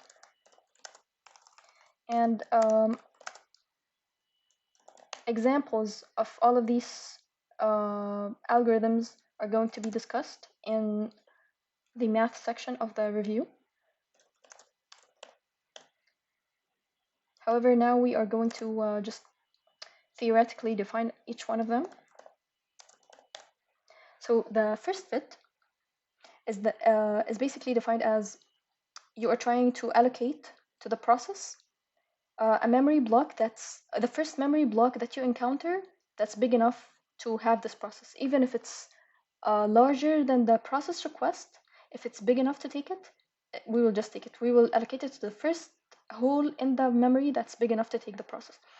For the best fit, we are actually gonna search the whole memory from top to bottom, from bottom to top, to find the smallest hole that can fit this process. And for the worst fit, we're also gonna search the entire memory, and we're gonna get the biggest hole that can fit this process. So both in best fit and worst fit, let's link them. So in both of these cases, we are searching the entire memory 4 holes. Meanwhile, in the first fit, we're just the first suitable hole that we encounter, we're taking it. So this means that the first fit is the fastest algorithm between all of them. Meanwhile, the best fit produces the least amount of fragmentation, and the worst fit produces the biggest amount of fragmentation. So let's write that down. Best fit here.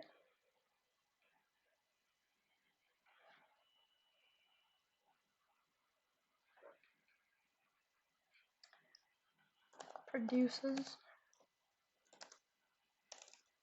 big fragments, which wastes lots of memory, and for the best fit, it produces smallest possible fragments of memory.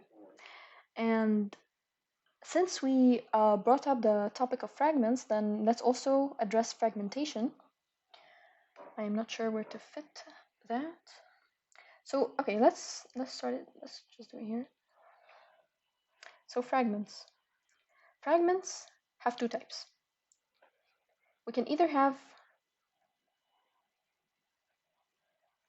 internal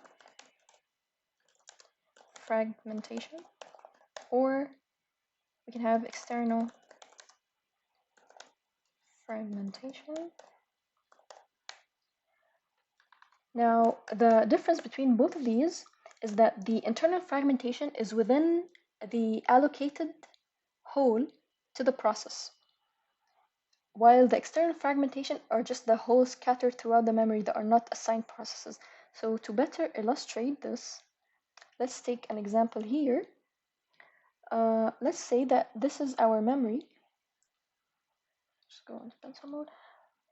Okay, so let's say that this is our memory, and it's divided into these holes. So this hole is of size 100K. This hole is of size 200K, and this hole is of size 300K. And let's say that a process came,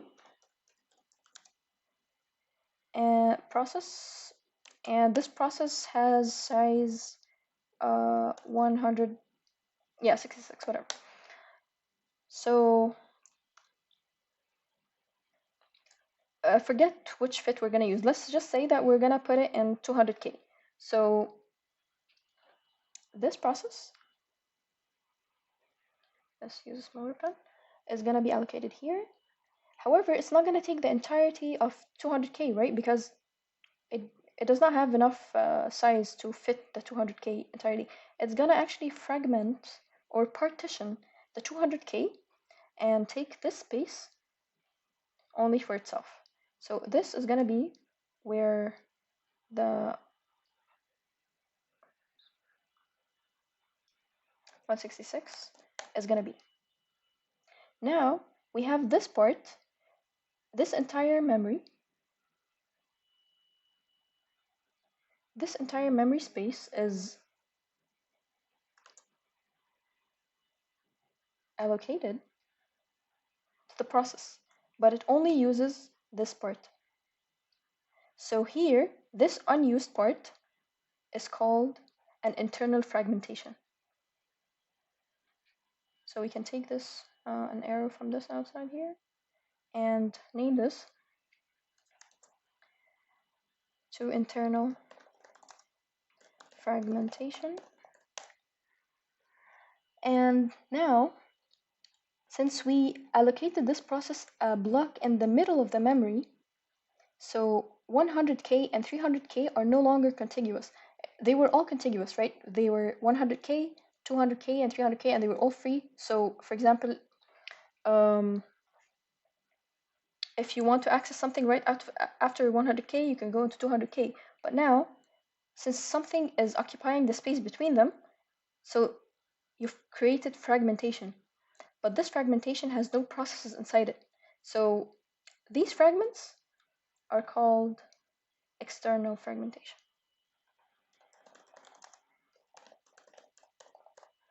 This is external fragmentation, and this is also external fragmentation. So for a quick math, this is very simple.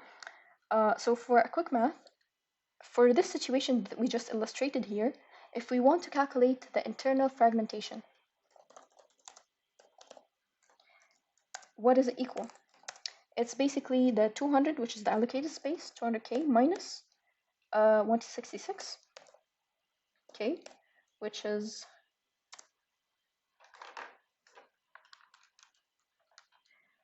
34K. So that's the size of our internal fragmentation. Now the size for our external fragmentation is just all of the holes left in the memory that have no processes inside them and have not been partitioned because of any processes. So the fragmentation size is equal to 100K plus 300K, which is a total of 400K. So now we have done some, this is the first calculation we do. This is a calculation on the sizes of fragmentation. So that's it for the little topic of fragmentation. I will leave this here.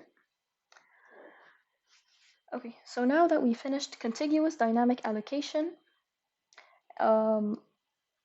before we conclude this part actually, let's say why is it contiguous? Contiguous means continuous spaces in the memory. So for example,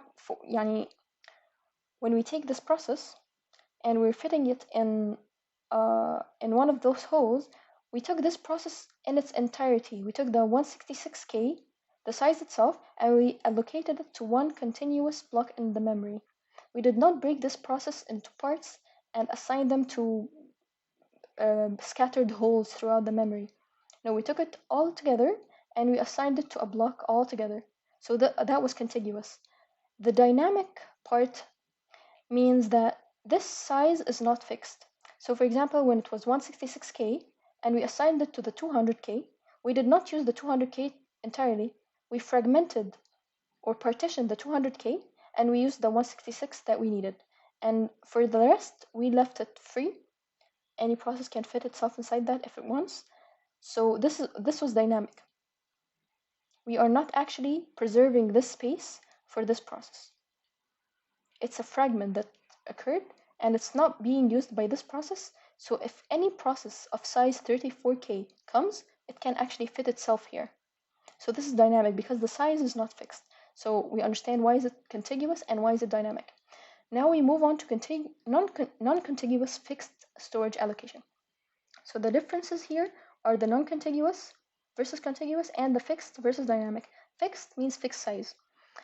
So before we get more into these details, let's write what is a non-contiguous fixed storage allocation. So this uses the idea of breaking a process into smaller processes that can be loaded into scattered locations into the memory. And this uses paging. Let's use a consistent color. This uses paging. So paging is actually breaking down or dividing. So we're dividing the logical. This is too big now. We want smaller fonts. So we are dividing the logical address space into pages. And we are dividing the physical address space into frames, with the condition that these pages and these frames are equal in size. So for example, if the page size that we divide, the division of the pages is of sizes 4 kilobytes, then all the frames should also have sizes 4 kilobytes. They must be equal in size.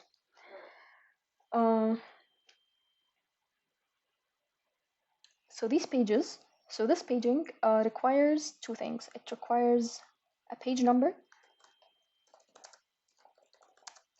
and it requires a page offset.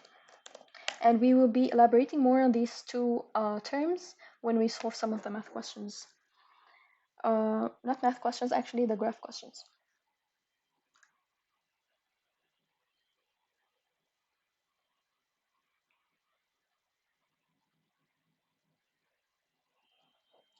So an important thing to realize here, now going back to the non-contiguous, since we have, so for example, if we have the process, where shall I draw? Let's not draw. So if we have a process, now that's this 166K, and we're actually using the non-contiguous fixed storage allocation method, then we're gonna break this process into equal sized pages. So let's say our page is of size 2 kilobyte. So 166 divided by 2, so we're gonna have 83 pages in total. So those 83 pages are all divided, they're all separate. The process is separated, is broken down, is not taken all together. No, we took this process that has size 166 and we broke it down into 83 parts. And these parts are pages. So those 83 parts are now not related to each other. They are all related to the same process, but they do not have to be continuously allocated into the memory. So now, since we divided this process, then we can fit these pages anywhere we want into the memory, into any hole that will fit them. They do not have to be contiguous in the memory. So wherever there's a free space scattered around the memory, you can just fit these pages in. So that's non-contiguous because they do not have a whole block dedicated to them. No, they're gonna be, if we're illustrating this, for example, let's say that one page is gonna be here, one page is gonna be there, one page is gonna be here, one page is, remember this is reserved, one page is gonna be here, one page is gonna be here, maybe that's like 3 pages are gonna be here. So they are scattered throughout the memory. So it's non-contiguous. And why is it fixed? Because we said that all of them, we said that we have 166K, that's the size of the process, and the size of our page is 2K, for example.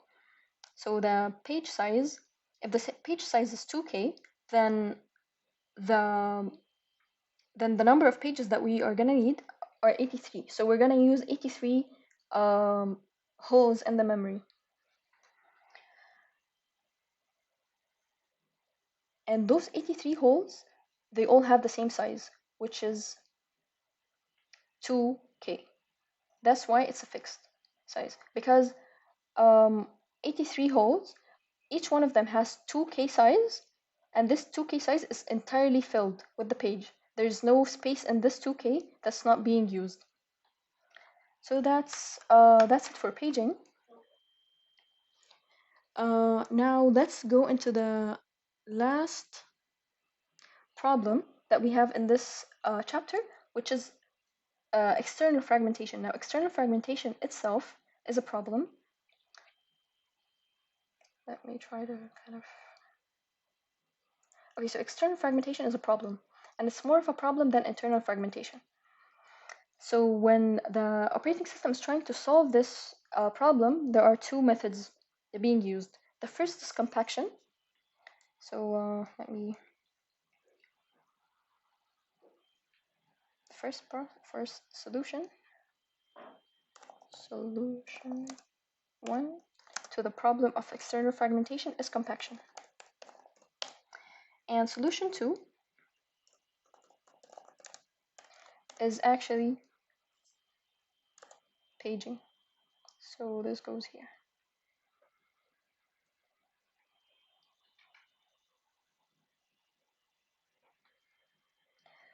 Compaction is not efficient. Let's first start with what is compaction so that we can explain why it's not efficient. So let me draw something. If we're drawing here, so if I have this memory, and let's say that this block is being used. So this memory has holes in it, right? It has external fragmentation. It has this part, this is external fragmentation, and this is also external fragmentation.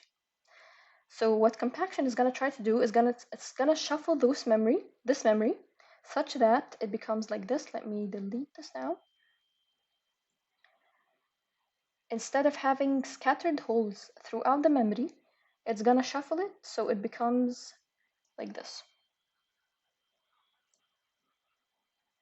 This space is used and the rest is free. So it's gonna put all of the used memory at one end of the memory and all the free spaces at the other end of the memory. That way, we still have contiguous locations, so there's no external fragmentation here because all of this is contiguous. So this is one solution. However, it is not efficient or always possible. By always possible, I mean, for example, imagine a process that's using I/O, input-output, is involved in an I/O operation. So if there's input and output, so this process has a high priority and it cannot be preempted and it has mutual exclusion and so on. So this process cannot leave the memory and cannot be disturbed in the middle of execution. So you cannot just shuffle it in the memory while it's executing. So compaction is not possible for the cases of input-output devices. And because it's not always possible, that makes it not efficient. Because if we go back into the chapters that we studied, we said that the CPU always tries for a good mix of input-output processes and processor-bound processes. So if half of the processes that are running are input-output, then half of the processes cannot undergo compaction, which means that the solution is half useless. So we go into the more advanced solution, the more widely employed solution, which is paging. And we just discussed paging, and we will further discuss it for the part in math questions and graphs. Finally, we should discuss the disadvantages of paging, because no solution is without disadvantages. So the disadvantages in this case, I hope I can fit it somewhere. So I'm gonna delete this error.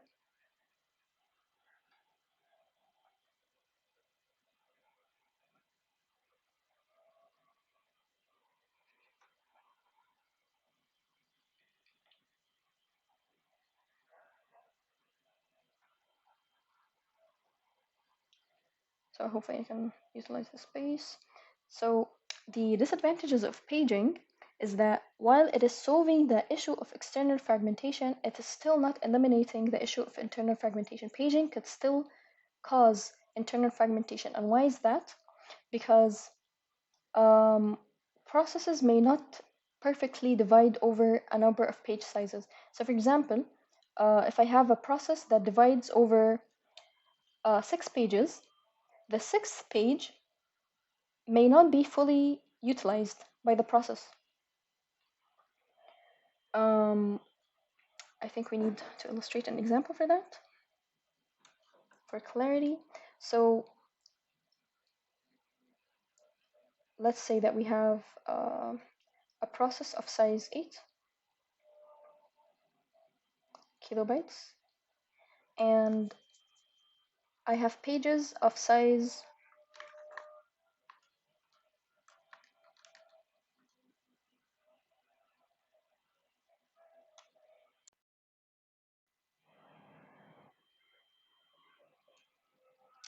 of size 3K. So let's draw that. So this page and this page and this page. So if this is the process size, that's right.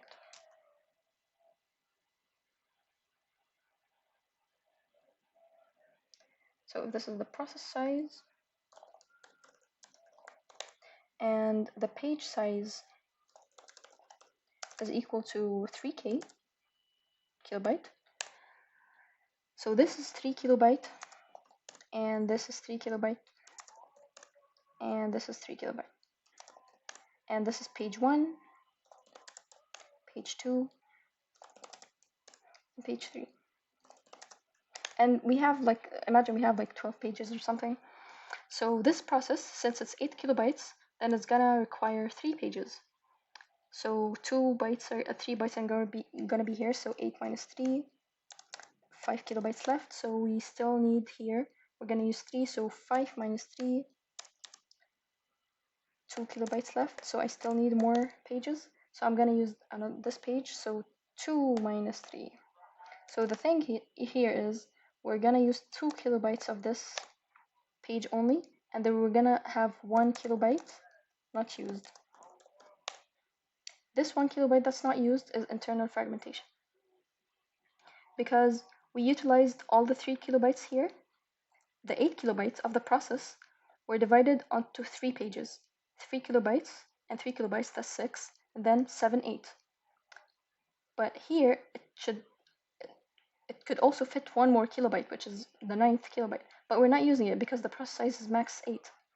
So this 1 kilobyte that's not used is internal fragmentation. So the idea here is that the bigger the size of the pages, the page size is not fixed. It depends on the operating system. So I think it can go from 4 kilobytes up to 1 gigabyte. So for internal fragmentation, it has a direct relation with the page size. So the bigger the page size is, the bigger the internal fragmentation that's going to be caused. And the smaller the page size is, the smaller the internal fragmentation that's going to be caused. And either way, internal fragmentation that's caused by paging is still better than the internal fragmentation that's caused in general. And also, internal fragmentation is not as big as a problem as external fragmentation. So I believe this covers the entire theory part for memory management. We covered main memory, we covered the disk, we covered the cache, we covered CPU, what memories the CPU has direct access to. We covered the binding of instructions and data into the memory and what stages it could happen at. We covered the base and limit registers, and we will further cover them in the math chapter of the review session. We differentiated between the types of address spaces, which are logical and physical. We defined the memory management unit. We differentiated between dynamic linking and dynamic loading. We introduced swapping. We introduced fragmentation. We introduced contiguous dynamic storage allocation, non-contiguous fixed storage allocation, how to solve the issue of fragmentation, the external fragmentation specifically, using compaction and using paging. We then explained what paging is. Then we said that although paging is solving the issue of external fragmentation, it's still suffering from internal fragmentation, and that this internal fragmentation has a direct proportional relationship with the page size. So the bigger the page size is, the bigger the internal fragmentation caused, and the smaller the internal fragmentation caused. And by internal fragmentation, we mean wasted space, and also external fragmentation is wasted space. Finally, we said that external fragmentation is bigger of an issue than internal fragmentation. And yes, I believe that this covers the full chapter. And now we're left with only one chapter, file system, upcoming.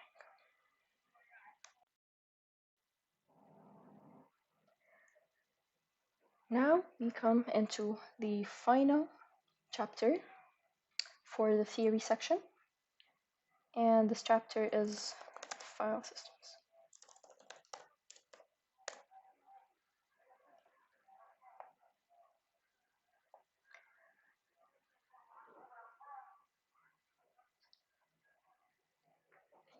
I believe we have a couple of errors here, so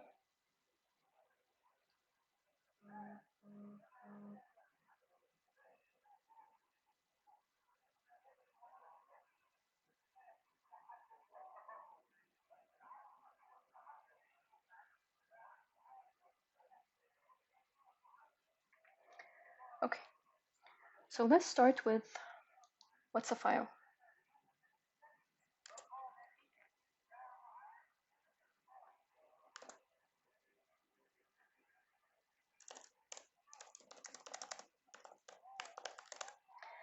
Let's start by reminding ourselves of the different storages that we have. So we have the main memory, which is the RAM. This main memory is associated with the execution of processes. Then we have the secondary memory, which is the disk, and this is associated with files, saving files. So the main memory is volatile. If we remember, volatile means that if we cut the power of the computer, the contents on this RAM, on this main memory, are going to be erased.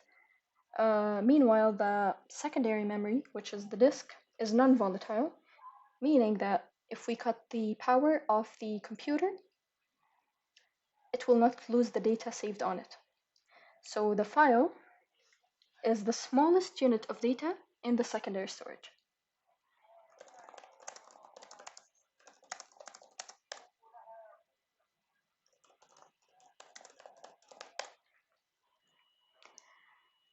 We could also say that it's an abstract data type.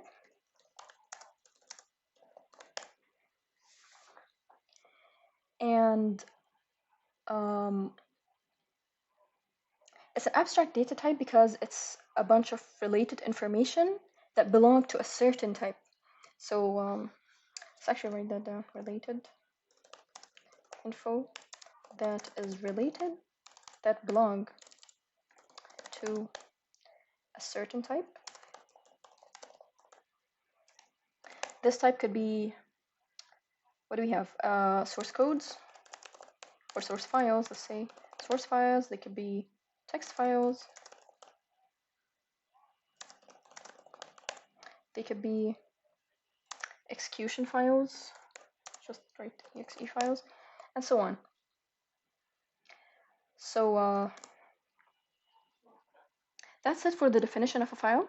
So the key word here is that it's the smallest unit of data in the secondary storage, as in it cannot be subdivided. Now, files have attributes, and this is an important section of this chapter. Attributes. Let's write file attributes. What are the attributes? We have, I believe, 7 attributes. We have the name. We have the identifier, and we will define each of these attributes. We have the type, we have the size, we have protection,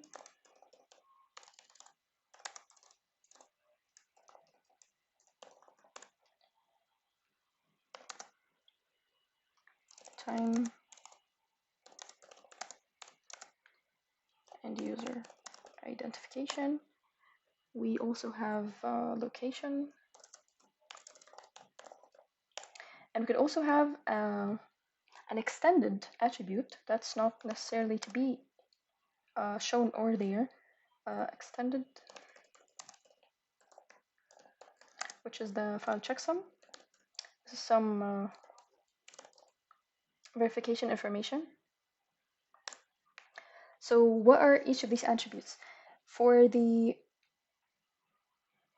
name, it's just a human readable word or sentence that defines what this file is so that the user can read it and understand and identify the file. For the identifier, it's non-human readable. It's a string or a key value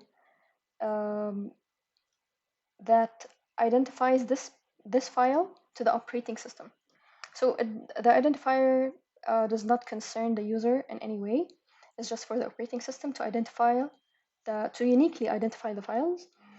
For the type, as we said, we could have like a PDF file, a JPG file, a PNG file, an exe file, an sh file, a bat file. So this is the file type. The size of the file, the current size of the file. The latest update to the size of the file is the value saved in this attribute. So ranging from anything to from bytes to gigabytes, terabytes even. Protection is to control the access to this file. So to define what users have what privileges over this file. So for example, some users have only reading access, meanwhile other users can have reading and writing access. Some users can have writing access but not sharing access, and so on. So this is just this is just implementing some access control. Date, time, and user ID, this is for the security log or the record of the file, in the sense that we are writing timestamps and date stamps and user ID stamps of who accessed this file. It's a history log for this file. And the location is where this file is saved on the disk, so that the memory can retrieve it at any time. It needs, and the checksum, as we said, this is just an extended attribute, not necessarily to be on all operating systems or viewable on operating systems. So that's it for the file attributes. Now we have also file operations. File operations. So what are they? We have, I believe, about 5 operations, 5 to 7. Let's start with the create. So we can create a file. Secondly, we can write onto that file, or we can read from that file, or we can reposition the pointer on the file. Reposition is also closely related with the term seek. Other than that, we have delete. We can delete the file. I did not remember this. We can, and these are the important ones now. So let's start. We can open a file, and we can close a file.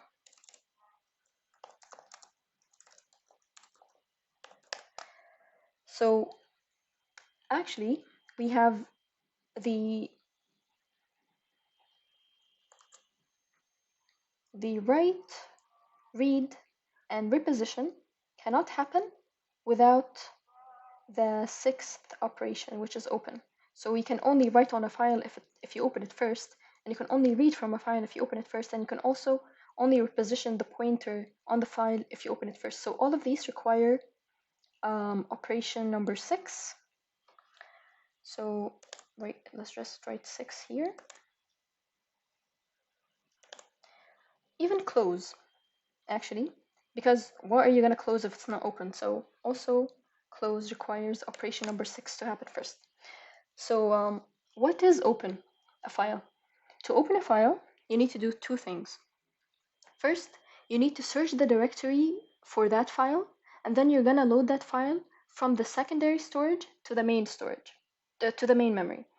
Why? Because now we're gonna perform some operations on it, some processing on this file. So now we have to bring it into the main memory. You cannot process on a file if it's in the secondary memory. So you have to bring it from the secondary memory, load it from the secondary memory into the main memory, so that now this file is opened. So that's the process of opening. And then the process of closing is basically loading it back from the main memory back into the disk, which is the secondary storage. So let's define that quickly here. So opening is searching directory for the file, then loading from secondary to main, and here this is just unloading file from main to secondary.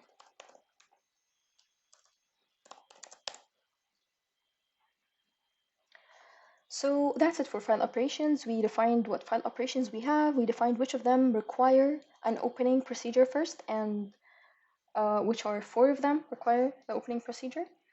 And we defined what's an opening, and we defined what's a closing. So that's it for what's a file, what are the file attributes, what file operations there are. Now we can talk about How to manage open files.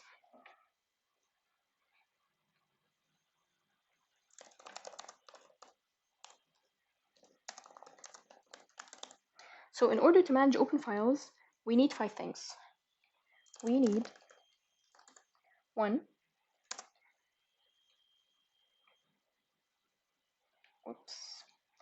we need one, the open file tables, the open files table, and we need 2, the file pointer,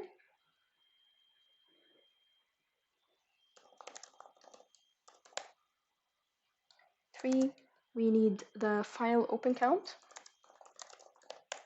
4, we need the file disk location, finally, we need access rights. So for the open file tables, the open files table, this is just to track what files are open and what files are not. It's also tracking what processes are using what files or opening what files. The file pointer, or let's first start with the open count. The open count is, for example, I could have a document, a Word document that I opened 3 instances of, and all 3 of them are open and they're being used by different processes. So even though it's the same file, same content, same everything, but it's open 3 times. So instead of having 3 entries on the open file table, we will have 1 entry for it, but this entry will have a count, and this count would be 3 in this case. File disk location and file pointer are related. So we just try to know where to access this file. Finally, for the access rights, this is to regulate the access. It's not just users that have access rights and protection over the files, it's also processes. So some processes are not allowed to access certain files and so on. So the open file table also manages that. So that's it for how to manage the open files. Now we have to move on to the concept of open file locking. And this reminds us of the reader-writer problem. Open file locking. So the idea here, the locking idea here, is that it's very similar to the readers and writers locks. So we have 2 locks. We have the shared lock, which is similar to the reader's lock.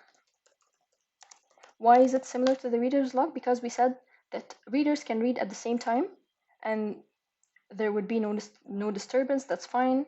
So they can all share a lock, and that's okay. However, we have also the exclusive lock. And this lock is similar to the writer's lock.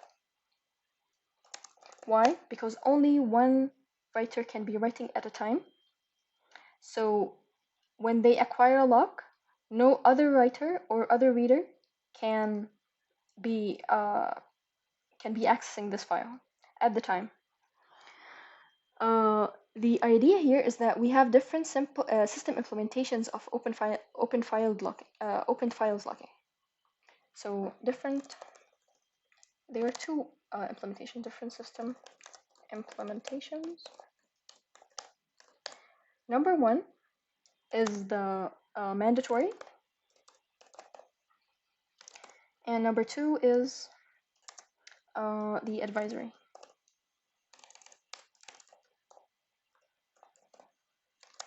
So for the mandatory, the access is denied based on the lock status. So the access is fully denied. There is no negotiation. Access is denied based on the lock status, denied or granted. For the advisory though, the process can inspect the status of the lock and then decide what to do, if it wants to access this file still, or it would rather wait till the lock is available. So here, you can say that access is denied or granted. So these are absolute decisions, either deny or grant. These are absolute, based on the lock status. Meanwhile here, for the advisory, The process can inspect the state of the lock and decide what it wants to do. So that's it for open file locking. Now we move on to another idea, which is access methods.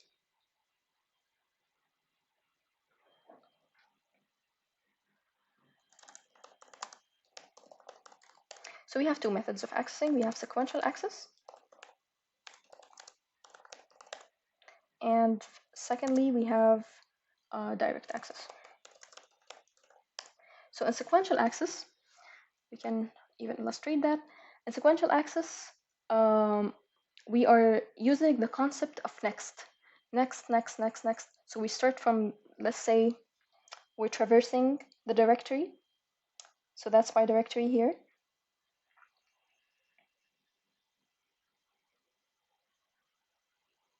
So I'm starting from the top. Not necessarily to always start from the top. This is just for the sake of this example. So I'm starting from the top. I'm here now. So then this is where I am. Then I'm gonna say next, and then I'm gonna say next, and then I'm gonna say next, and so on. So this is sequential because I'm going one by one in order. In direct, however, and before we move on to direct, in sequential access, the algorithm for that is that you read, let's write it here, you read what's next, then you write what's next, and then after this write, you reset. What does reset mean? It means that you're gonna go back to the top again. So that's the algorithm for sequential access. Now, moving on to direct access, since we're not going from the top or any specific position in the directory, so we're gonna need an address because we're going directly to it. We're not starting from here, we're not going anywhere, there's no next concept being used. So if I'm going directly to a place, then I need to know where this place is. So I need to specifically say the keyword for that, we need the relative block number, and by number I mean address. We need an address. We need an address. We need an address to go to. So in this case, the implementation for such an algorithm would be like read n, and n is the address, and then you would write n, and so on.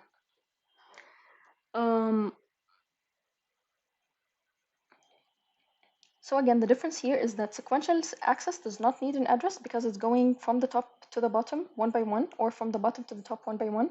It's going next, next, next. For the direct access, it needs an address because there's no concept of sequential. There's no place where you're starting. You're going directly to one place. So since you're going to a place, then you must know where it is. So you need its location, you need its address. So that's it for the access methods. Now we go to file structures. File.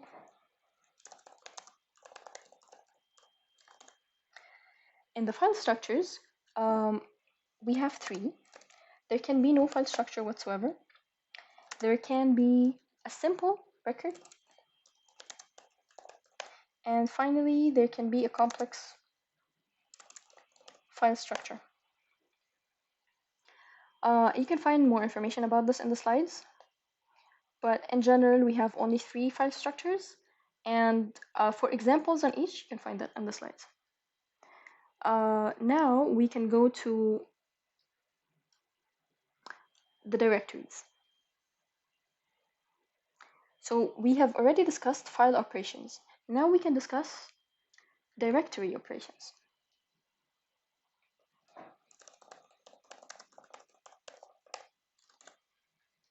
So what operations can you do in a directory? And by directory, you mean like a folder. Actually, the folder was a term introduced by Windows just to ease the people into using computers. So because folder is people already associate folders have documents inside them, similar to how our folders on our computers have documents inside them of various types. So folders actually deep down is just a directory. So operations we can do on directories are searching for a file. Search for a file. You can also rename a file. You can create a file. You can list the directory, or let's first say delete file.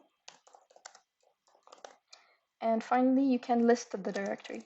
And by list directory, we mean you're just basically viewing everything that this directory has inside, everything that this folder has inside it. So you're seeing all the documents inside it. So list directory. So these are the directory operations.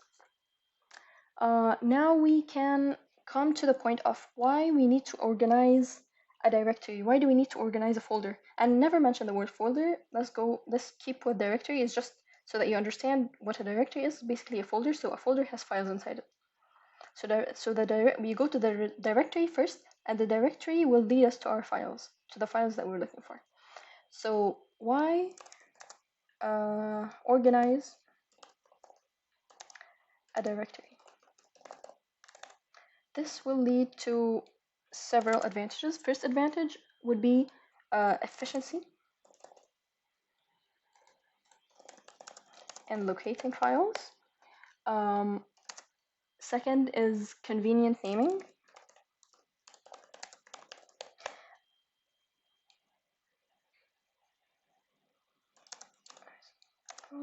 Convenient. And by convenient naming, we mean that different users of the computer can have the same name for a file without an issue, or the same file can have different names. So it has two meanings. Finally, we have logical grouping. This is also an advantage. And what do we mean by logical grouping is, for example, you can group all of the games together and all of the source files together, all of the codes together. You can group all of your documents together, all of your pictures together, and so on. So this is logical grouping. You're grouping them based on their type, based on their data, and so on. So again, why we need to organize a directory? Because it leads us to easily locate the files that we're looking for.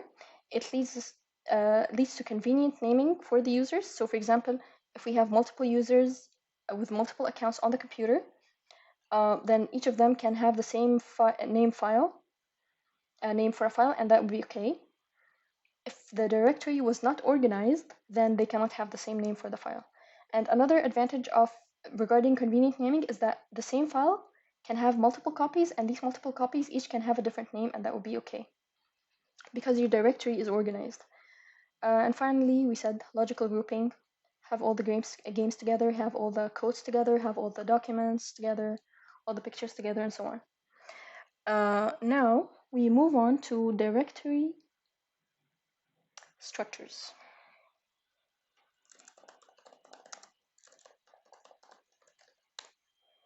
We took 4 structures. So they are single level. We also have 2 level. We have tree structure. And finally, we have a cyclic graph.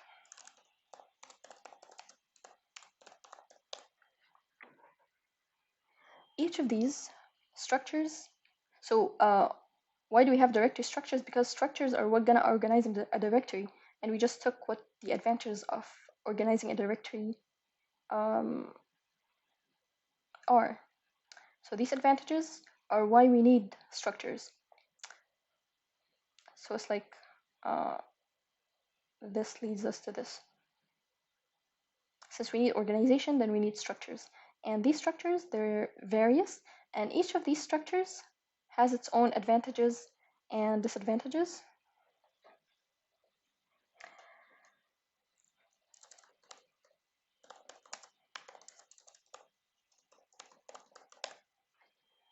Although most employed is, I believe, cyclic graphs.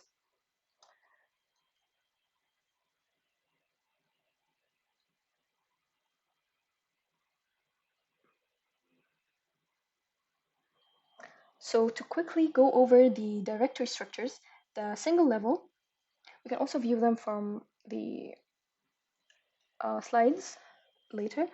So the single level is having all the users using the same directory. So that means that we're not going to have naming convenience. So two users cannot have the same name for a file, even though they're two users. They cannot have the same name for the file. We also don't have logical grouping capabilities, and locating the files is going to be hard because it's going to be hard to keep track of the files. So the more users you have, the more files you're going to have, and the more files you're going to have, the harder it's going to be to keep track of all of these files on the system. Which means single level is not really structuring, it's not really organizing the directory, but it's a solution. Now for the two level, so now we are separating. For each user we're gonna have a directory that is special to only them, and that means that users now can have the same name for the same name for different files. Why? Because each user has their own separate isolated directory. So they can do whatever they want in their own directory, and it will not interfere with the other user's directory. So that's the idea of two-level. We're separating user spaces using user directories. For the tree structured, now this introduces convenient naming, but it does not have a logical grouping capability. The tree is the most common data structure. So it's going to be easy to traverse, easy to locate. There's going to be absolute paths and so on. For the acyclic graph, this is the one that actually introduces not only efficiency in locating, not only convenient naming, but also logical grouping. This is the one that has the logical grouping capability. So that's it. Quick overview for the directory structures. There's still so much more to see in the slides. Perhaps we can review these after we finish this mind map. Last thing that we should be discussing regarding directories is that the secondary memory, again, which is the disk, can be partitioned. And these partitions, as in it can be divided, and these divisions are called partitions or slices. So they are called slices or even mini disks.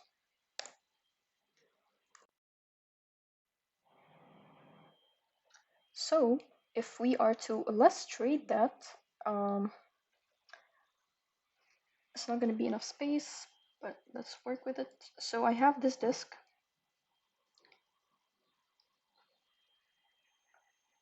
Forget that. Let's delete this part.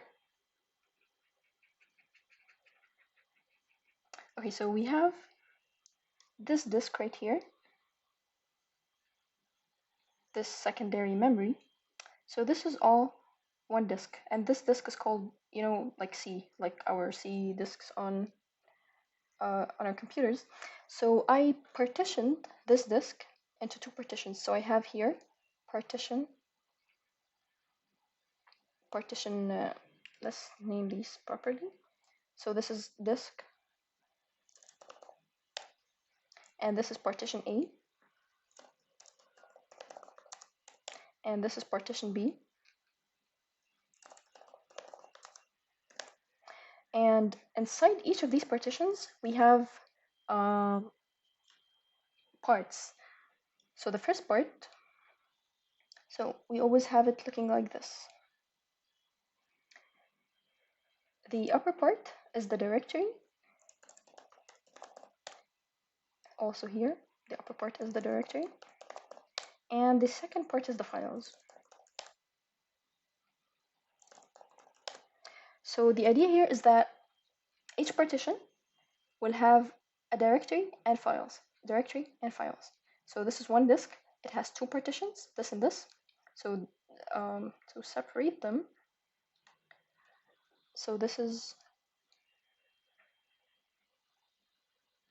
separate from this, although they're all on the same disk. So for example, now if I'm searching for a file, I'm going to go to partition A. I'm going to go to the directory, and this directory is going to lead me to the file. I'm not going to go to the file directly. Another thing to mention is that this part for the file, so the partition B has two parts. It has the directory part and it has the file part. So the file part is called a volume. So that's just a keyword for you to keep in mind. So this is called a volume. And I believe that concludes everything that there is to mention regarding file systems. Surely the slides are going to have more information, but this is the overview of all the concepts included in the exam and all the concepts that are relevant to file systems without getting into any math or graph calculations or solutions yet.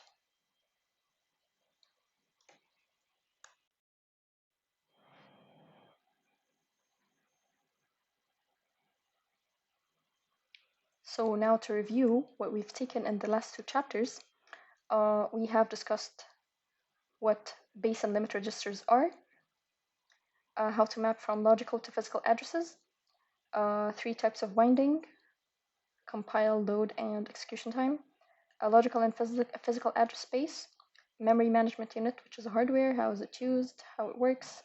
This will be further illustrated in the second upcoming chapter of the review session. We have dynamic loading, dynamic linking, swapping. Then we have contiguous allocation.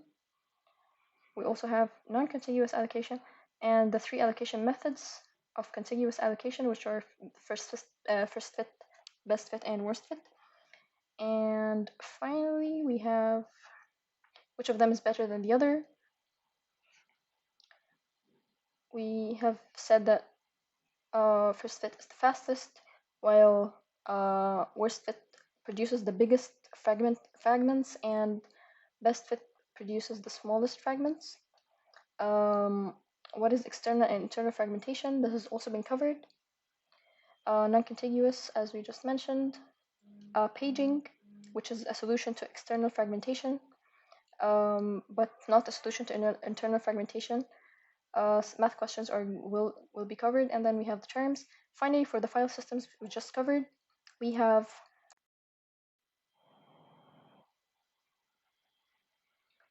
what are files, their definition, their attributes, their operations, opening the file operation, the file locking, access methods have been covered, file structures have been covered, directory structures have been covered, most common schemes for defining a logical structure in a directory just covered, which are single level, two level, tree, and a cyclic graph. And then we have the terms. So we have covered almost everything, actually everything that is covered by the final review. So these are all the possible questions that we can get. Now we can move to finalizing the theory and getting into the second part of the review session. So now we start the math section. We're going to start with some graphs. For the synchronization chapter, there are no questions, math, or graphs. So we are moving on to the deadlocks section chapter, which has both the graph questions and math questions. So we're gonna do some resource allocation graph exercises, and then we're gonna do some banker's algorithm exercises. So for the resource allocation graph, let's start reading the graphs first. So here I try to annotate the graphs to make it easier. So we have process 1, process 2, process 3. Remember that these processes could also be threads. That's fine, it doesn't change anything. And then we have 4 resources, resource 1, resource 3, resource 2, resource 4. We have resource 1, it only has 1 instance of it, similar to resource 3. Resource 2 has 2 instances, and resource 4 has 3 instances. So as we can see, process 1 already has 1 instance of resource 2 assigned to it.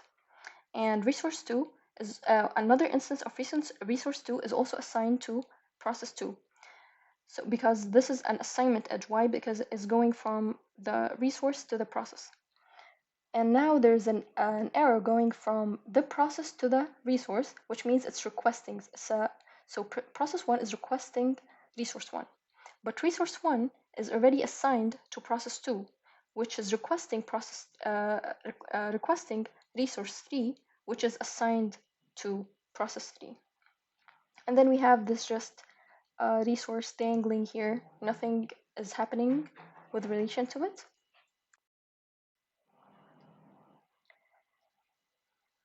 So there's no deadlock in this graph actually, because we cannot see if process 3 is requesting something that, for example, if it's requesting R2, then this would be a deadlock because it would be a closed cycle. But here, it's not a closed cycle, it's just a resource allocation graph. There is no deadlock happening because we cannot see P3. It might release this instance at any second, and then P2 would be granted this resource, which means it will finish its execution, and then this instance will be released by P2 after it finishes its execution. So it will actually release both resource 1 and resource 2, those instances, and then P1 will be granted access to this resource, so it will continue its execution with resource 2 and resource 1, and so on. So there's no deadlock happening here. Another example is this resource allocation graph with the deadlock. So what's happening here? This is the same, I believe, yeah, this is the same resource graph, but we introduce a deadlock. So how did we introduce a deadlock? Just like we discussed here, we just added an arrow, a request arrow from process 3 to resource 2, which is already assigned to both process 1 and process 2, which are already waiting on resources that are eventually held by process 3. So you can also read the text. That's basically what I'm saying here. So again, process 1 is holding resource 2, an instance of resource 2, and it's requesting resource 1, which is held by process 2, which is requesting resource 3, which is held by process 3, which is requesting resource 2, which is already held by process 1 and 2, which are already waiting. And which of them, process 1 and 2 are waiting on 3, but 3 is also waiting on 1 and 2. So this is a deadlock.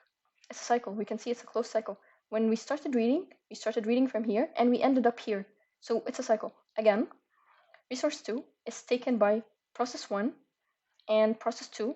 Process 1 is waiting on resource 1, which is taken by process 2, and process 2 is waiting on resource 3, which is taken by process 3, and process 3 is waiting on resource 2, which is taken by process 1 and process 2, which are waiting on on process 3. So that's why we have a deadlock. This is a cycle. I hope you can now identify when you find a cycle in a resource allocation graph. We might go back to this graph so we already answered the question of how to introduce a deadlock into a resource allocation graph, and we already answered the question of how to read a resource allocation graph. Now we might get a question of how to remove the deadlock from the resource allocation graph. When we're doing any of these operations, whether introducing a deadlock or removing a deadlock, we're basically playing with the arrows. So we might convert a request edge to a claim edge. We might do some changes basically with the edges. So let's take another example here. As it says in the title, it's a graph with a cycle but no deadlocks. So this actually reminds us of this case because we had a cycle, sort of, but there's no deadlock here because P3, we cannot see if it's requesting something that has to do with the cycle or it's gonna leave eventually, so it's a leave process. So let's see here. What do we have? We have resource 2. It has 2 instances. One instance of them is taken by process 4, and the other instance is taken by process 1. And process 1 is requesting an instance of resource 1, which is taken by the leaf process 2 and the process 3. But process 3 is requesting resource 2, which is taken by process 1, involved in the cycle, and process 4, leaf, which is not involved in the cycle. So now, since we have a leaf process, we don't know the situation for this process. It may release this instance at any time. So process 3 can be granted access to resource 2, and since it's granted access to this resource, then it's going to continue its execution eventually, and then it's going to release resource 2 and the instance that's holding from resource 1. So now that this instance is free, then process 1 can have access to this instance, and it can continue its execution. Similarly, with process 4, it does not have to be solved from here. It can also be solved from here, since we have a leaf process here as well. So the idea is that process 2 can also release this instance at any time, and then process 1 would be granted this instance of resource 1, and then it could continue its execution normally. So that's why we have a cycle. Here, as you can see, this is the cycle. It's very clear, but no deadlocks because we have these leaf processes that can help us in this tight loop at any time when they release their assigned instances of these resources. So now for another graph, we have the unsafe state. And when we have unsafe states and safe states and so on, we're going to be having a claim edge involved. Remember, the claim edges are going from process to resource. It's similar to the request edge, except that it's dashed. So it's the dashed arrow. So again, let's try to read this graph quickly. So resource 1 is assigned to process 1, which may request resource 2 at any time. So it's claiming it, but it's not requesting it. So it's not waiting for it. It's not actively waiting for it. However, resource 2 is allocated already or assigned already to process 2, which is waiting or requesting resource 1, which is taken by process 1. So here it's unsafe but not a deadlock. As you can see, it's unsafe but it's not a deadlock, because you can see it's a circle already, but it's not a closed circle. It's not really a circle because this is a claim edge. It's not a request edge. If this were to be a request edge, which is basically a dashed line, a solid line. So if this were a solid line, then we close the circle, and for sure this is a deadlock, especially that we have no instances of these resources. It's just one instance here and one instance there. So if we have a single instance and a circle, then for sure we have a deadlock. All right. So how can we get out of this unsafe situation?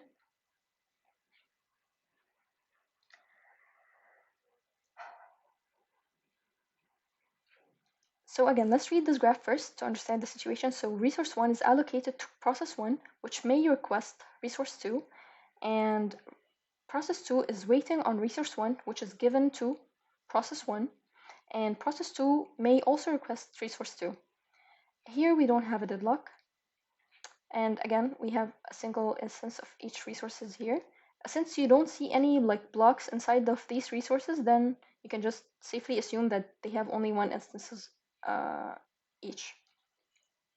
So as you can see, there is no deadlock because we use the resource allocation graph with claim edges as a deadlock avoidance strategy. This only works with single instances.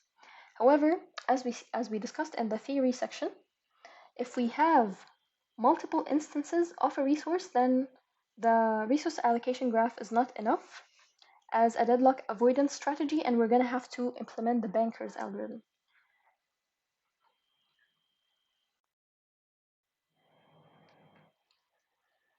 So now, for the banker's algorithm, we will be given a table with 3 questions, most likely. We will be asked to find the need matrix, to decide whether the system is in a safe state, and decide whether a request from one of the threads or processes for a certain number of instances from each resource, whether this request can be granted or not, based on whether it's going to leave the system in a safe state or not.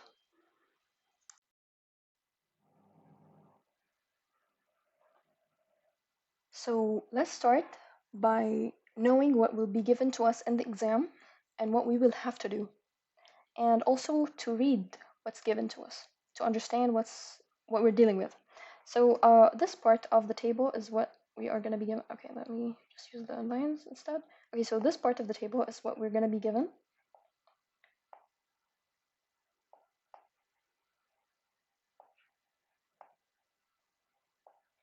Excluding this is going to be filled by us. So we're only given, if you can notice, we are only given the parts that in blue. The rest of the numbers that are in white are written by us. Because this question is solved already, so that's why it looks like a big deal. So what's happening? First, we have the allocation, we have the max, we have the available, and we have need. So, and then we have these. This is thread 0, thread 1, thread 2, 3, 4, and so on. These threads could also be processes. It's the same thing. And then we have A, B, C, D. What are these? They are resources. And each of these resources has multiple instances. That's why we're using the whole banker's algorithm idea in the first place. So resource A has multiple instances of it. In total, they are 1 plus 1 plus 1. So to find the total instances of any resource, so how many resources do we have? We have resource A, we have B, we have C, and we have D.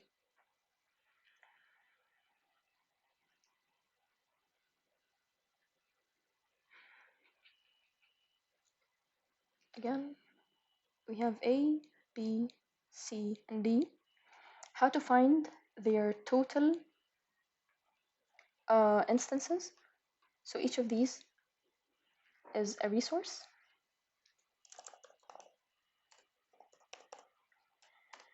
And each of them has a number of instances. So how many instances for A? How many instances for B, and so on.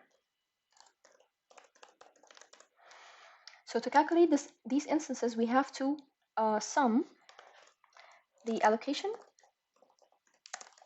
plus the available. The first line given to us from the available, because the rest, this is not given to us. This is our solution, as I just explained. So to calculate this, 1 for A, it has 1 plus A from the available has only 1. So that's 3. So it has 3 instances. For B, it has 3 plus 6, that's 9.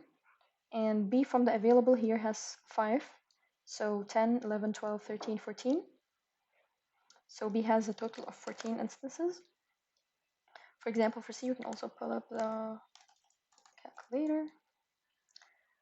So B has, as you can see here, it has 5 plus 3. Sorry, this is C. Yeah, 5 plus 3 plus we have 1 here, plus 1 plus the C from the available has 2. So that's 11 instances.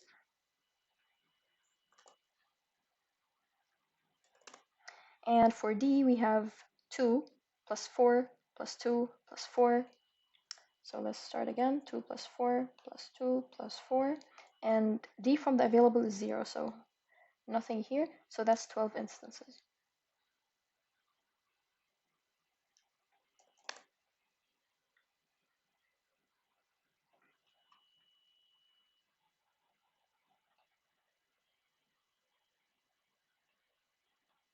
Yeah, that's 12, sorry.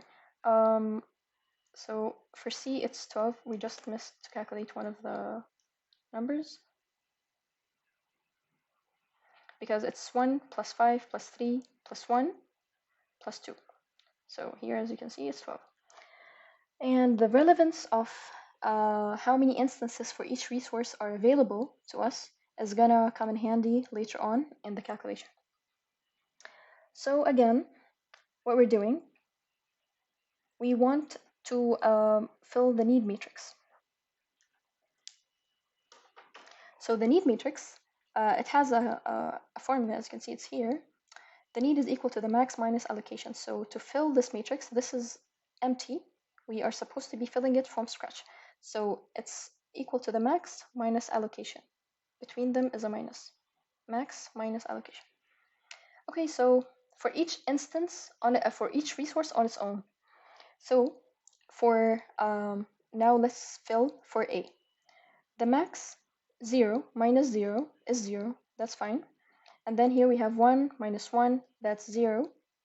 2 minus 1, that's 1. 0 minus 0, that's 0. 0 minus 0, that's 0. So we can see how we make sense of the need matrix. Let's try for D. So we're here now. Let's change the color. So we're doing for D. So 2 minus 2 is 0. 0 minus 0 is 0. 6 minus 4 is 3. Sorry, 6 minus 4 is 2. And then 2 minus 2 is 0. And 6 minus 4 is 2. If we're doing for B,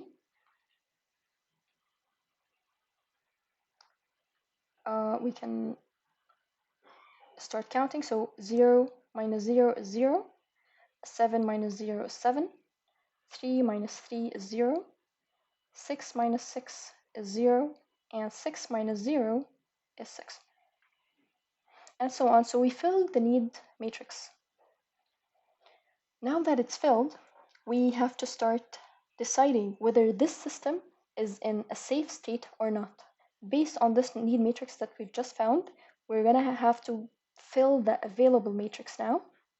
And we're gonna need, and in order to decide whether a system is in safe state or not, we're gonna have to find at least one sequence of process or thread execution that can include all of the processes in such an order that they are allocated all the resources they need at the time.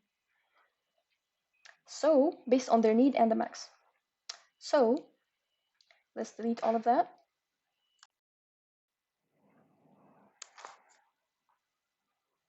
So now for the available table, we're going to be filling it as we're trying to find the safe state. So again, let's just quickly read what titles we have. So we have the allocation, max, available, and need.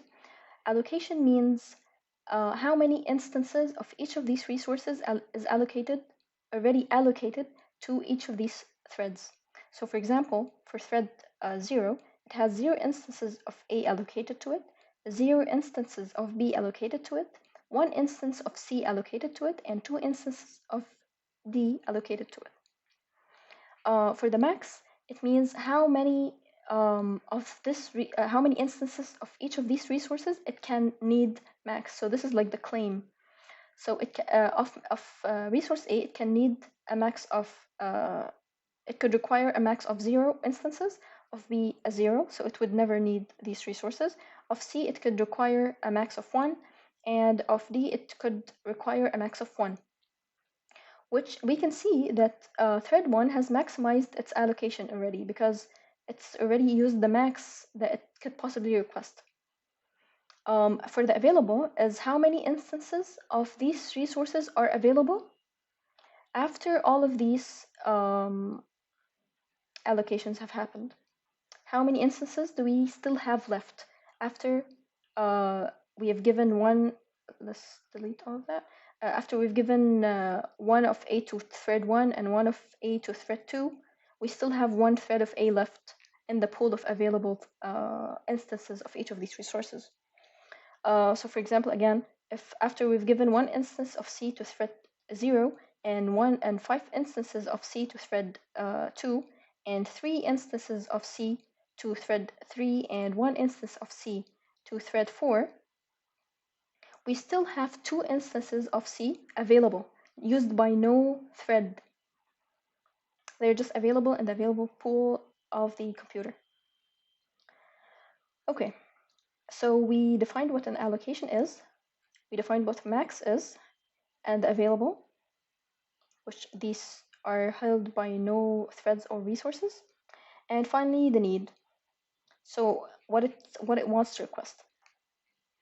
Okay, so to clean that up and now start finding the safe state. We said we want to find the safe sequence of process or thread operation or execution that can execute safely without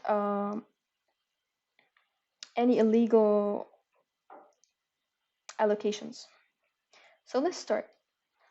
First thing that we want to do is that we want to compare the need with the available for process by process. So let's start with, or in this case we have threads, so thread by thread. So in this case, let's start by thread 0. We want to see if it takes the first spot on the sequence or not. So we're going to compare the need with the available such that the need has to be less than or equal to the available.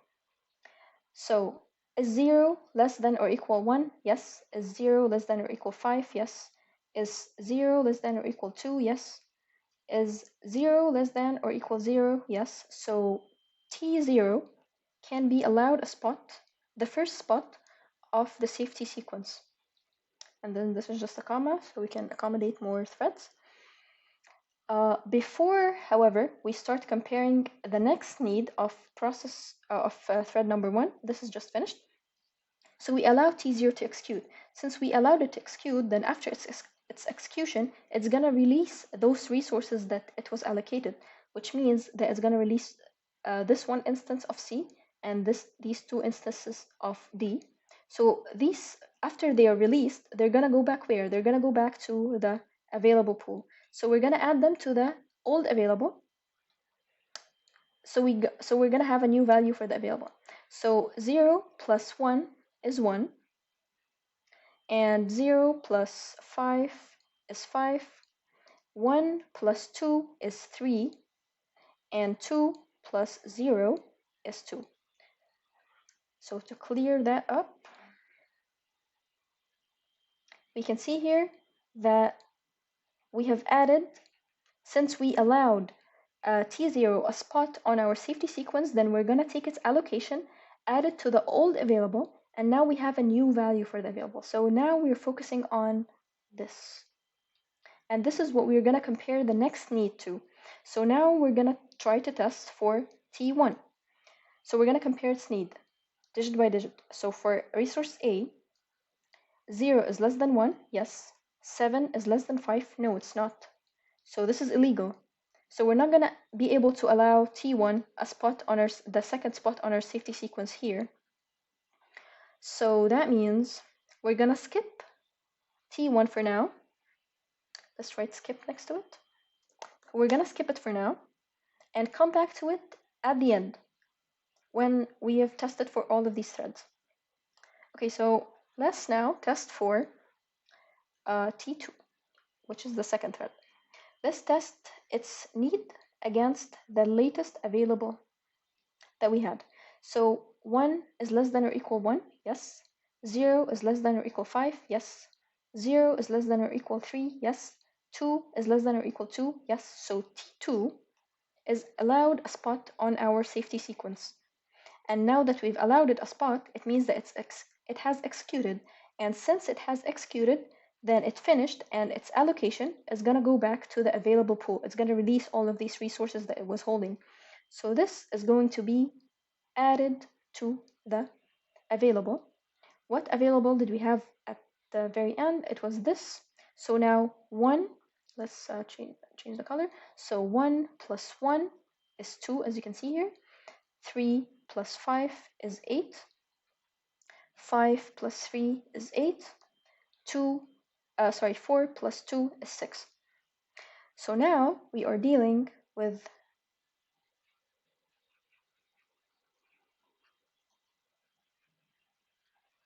this new available.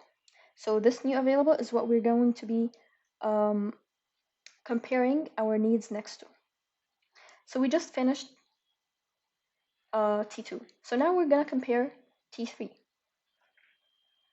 So what's the need for T3? This is the need. Is 0 less than or equal to? Yes. Is 0 less than or equal 8? Yes. Is 2 less than or equal 8? Yes. Is 0 less than or equal 6? Yes. So it's allowed a spot on our safety sequence. T3 goes here. And since we allowed it to execute, then we are going to release these resources, and they're going to be added to the available pool. So 0 here, okay, change the color again. So 0 plus 2 is 2, 6 plus 8 is 14, 3 plus 8 is 11, 2 plus 6 is 8. So now we have a new available. And what's this available? Here. Lastly, we are going to be comparing T4. What's the need for T4? Here we go. So is 0 less than 2? Yes. Is 6 less than 14? Yes. Is 4 less than or equal 11? Yes. 2 less than or equal 8? Yes. So it is allowed a spot on our safety sequence.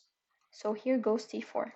Are we done? No, we're not. Why? Because we just skipped T1 because it was not proper to add it yet. Because it did not satisfy the condition of need minus less than or equal available. So before we compare for T1, remember that we have to take the resources and free them by adding them to the available pool. So what did we have? 0 plus 2 is 2. 0 plus 14 is 14. 1 plus 11 is 12. 4 plus 8 is 12. So now we have yet another new available. And this available is here. Last thing we said we want to do is that we want to forget the skip, and we actually want to test for T1 again. So what's the need for T1? Here we go. So let's compare this need to the available. 0 less than or equal to 2, that's correct. 7 less than or equal to 14, that's correct. 5 less than or equal to 12, that's correct. And 0 less than or equal to 12, that's also correct. So finally, we're going to be able to give a spot for T1 on our safety sequence. Are we done? No, we're not. Yeah, we don't have any more threads left to execute, but we did not add the allocation of T1 to the available. We have to add it to the available because it just finished execution. So let's delete at large.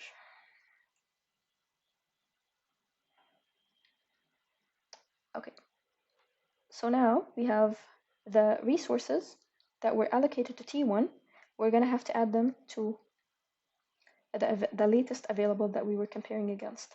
So 1 plus 2 is 3, and 0 plus 14 is 14, 0 plus 12 is 12, and again 0 plus 12 is 12. So this is the latest available that we have. And if you go back a couple of minutes into the record, you're going to find that these were the total available instances of each of the resources. We said that A had 3 instances, B had 14, C had 12, and D had 12. So since in the last available update we acquired the same total instances of each of the resources, then we know that our safety sequence is validated, and this is the safety sequence indeed.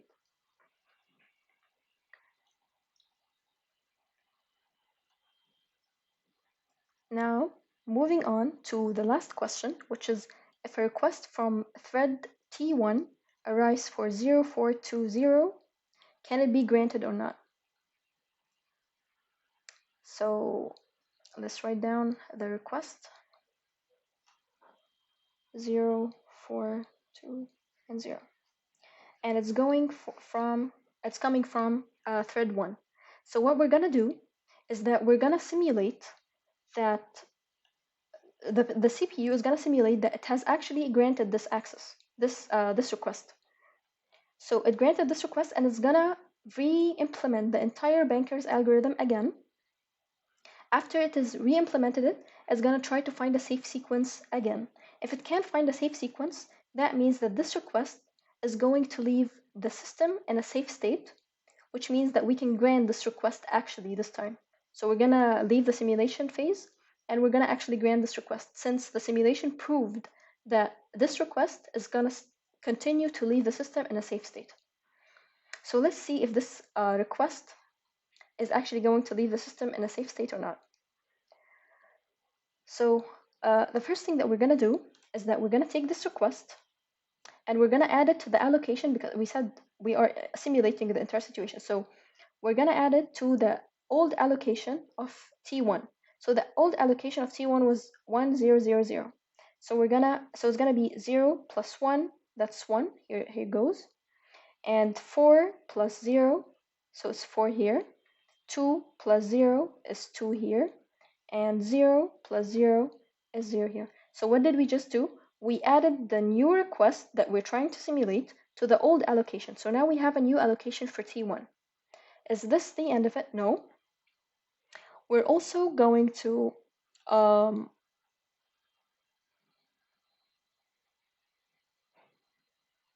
deduct or subtract this request from the available. So how is it going to be like? It's going to be 1 minus 0 is 1. Let's change the color. 1 minus 0, that's 1. 5 minus 4, that's 1. 2 minus 2, that's 0. And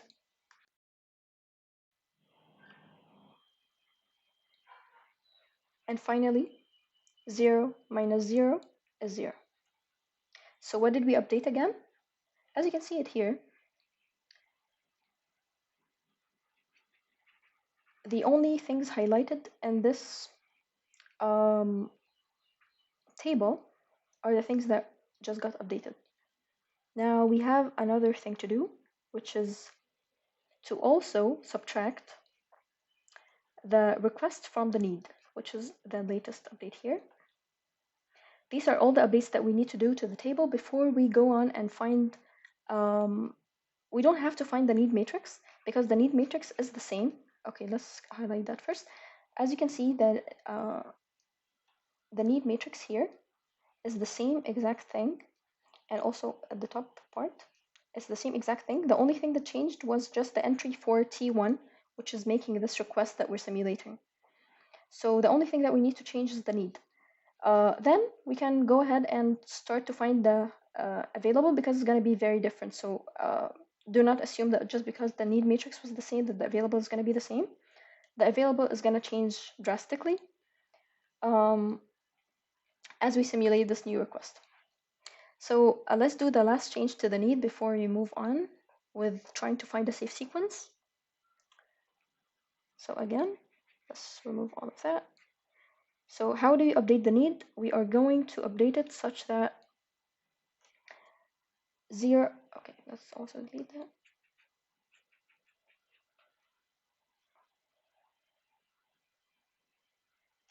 So it's going to be 0 minus 0 is 0, and 7 minus 4 is 3, and 5 minus 2 is 3, and 0 minus 0 is 0. So now we've seen how we updated each of these values in the table. As I said, they are highlighted so you can remember which values need to be updated in which way. So again, the allocation, we add the new request to the previous allocation. So this is a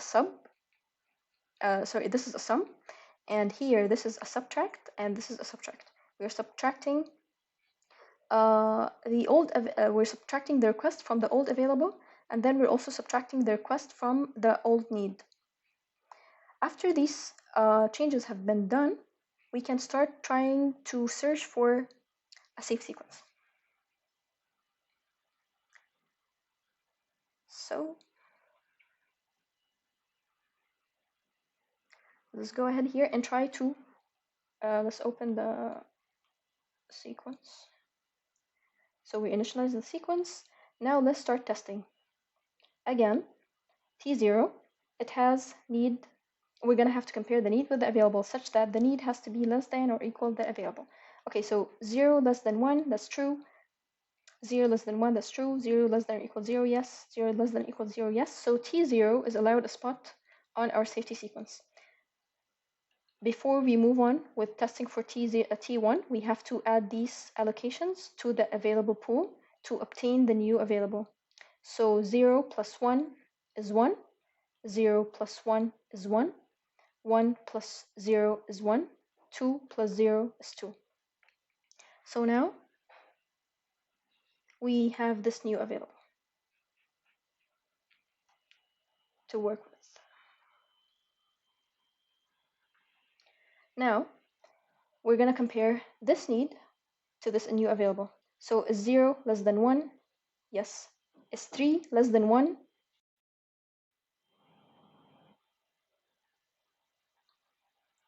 It's not less than 1. So we stop here and we skip T1 for now. So T1 is not allowed a spot on our safety sequence right now. Now we move on to T2. So we're going to compare this need to this available. Let's clean it up so we can see the numbers again. Okay, so this is the available that we have. Is 1 less than or equal 1? That's true. Is 0 less than or equal 1? That's true. Is 0 less than or equal 1? That's true. Is 2 less than or equal 2? That's true. So T2 is allowed a spot on our safety sequence.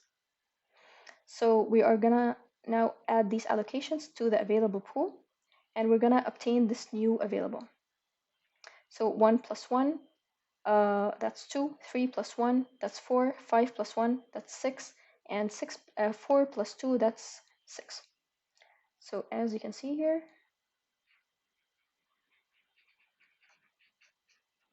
we are working with this new available. And T2 has finished the job, and we've added this allocation. So now we're comparing for T3. So is 0 less than or equal to 2? That's right. 0 less than or equal to 4? That's right. 2 less than or equal to 6? That's right. 0 less than or equal to 6? That's right. So we allow T3 a spot on our safety sequence, and we take its allocation and add it to the previous available to obtain the new available. So 0 plus 2, that's 2. 6 plus 4, that's 10. 3 plus 6, that's 9. And 2 plus 6, that's 8. So now we have this new available. Finally, we're going to compare T4. So that's the need for T4. So is 0 less than 2? That's right. 6 less than 10? That's right. 4 less than 9? That's right. 2 less than 8? That's right. So now we can allow T4 a spot on our safety sequence and take its allocation, add it to the available pool to obtain this new available. So let's clean things up now. So the last available that we were left with is here. So what are we gonna do now? We're not gonna end because we skipped T1. So now we go to T1, compare its need to the newest available. So is 0 less than 2? That's right. 3 less than 10? That's right. 3 less than 10? That's right. 0 less than 12? That's right. So we allow T1 a spot on our safety sequence, and before we conclude, we have to remember to take this allocation from T1 and add it to the latest available to obtain the final available. So okay, let's clean things up now. We've already obtained the safety sequence, so 0, 2, 3, 4, 1. To clean things up, so what are we doing? 1 plus 2, that's 3. 4 plus 10, that's 14. 2 plus 10, that's 12. 0 plus 12, that's 12. So this is the final available. Again, we said that we can confirm this final available, that it should be equal to the sum of all of A from all of the allocation rows and the first row of available for A. Similarly for D, similarly for C, and for B.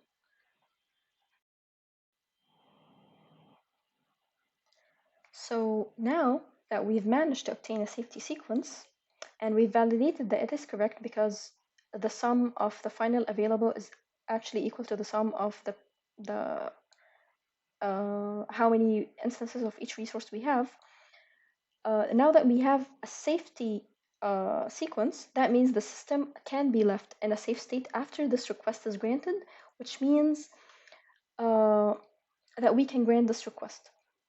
So we will say, yes, this request is granted, is acceptable, and so on. One final note before we move on to one more banker's algorithm example is that what if we can't find a safety sequence or a safe sequence?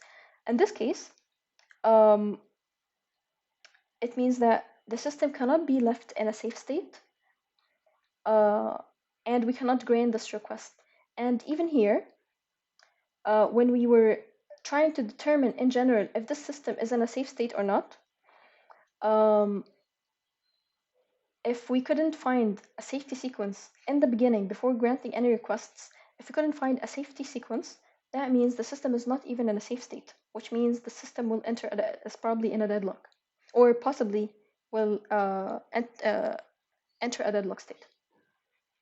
So that's it for this exercise. I have also prepared another exercise that is not solved. I hope I can find it. Yes. So another banker's algorithm.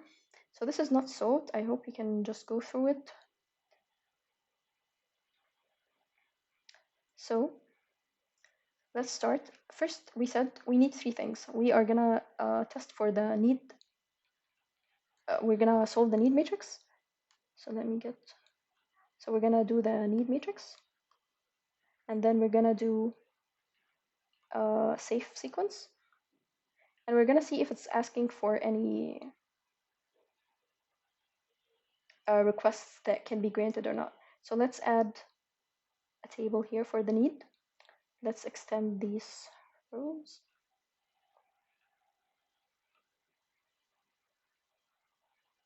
And add as well A, B, C, and just divide. Also divide here. Okay.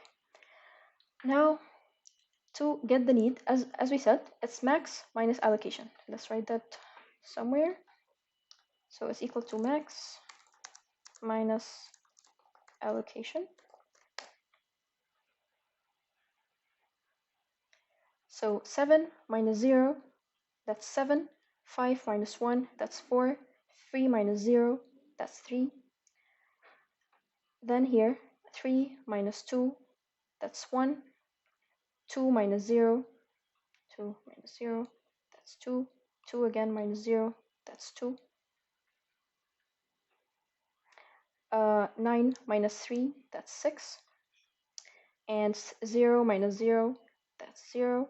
And 2 minus 2, also 0. 2 minus 2 is 0. 2 minus 1 is 1. Again, 2 minus 1 is 1. And then 4 minus 0 is 4. 3 minus 0 is 3. And 3 minus 2 is 1. So we have filled the need matrix. We can confirm it later on. Let's also see how many instances of each resource we have. So we have, let's get the calculator.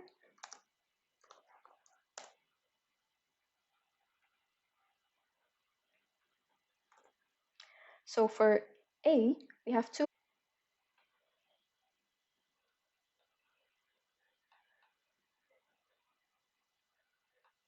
That's 10 in total.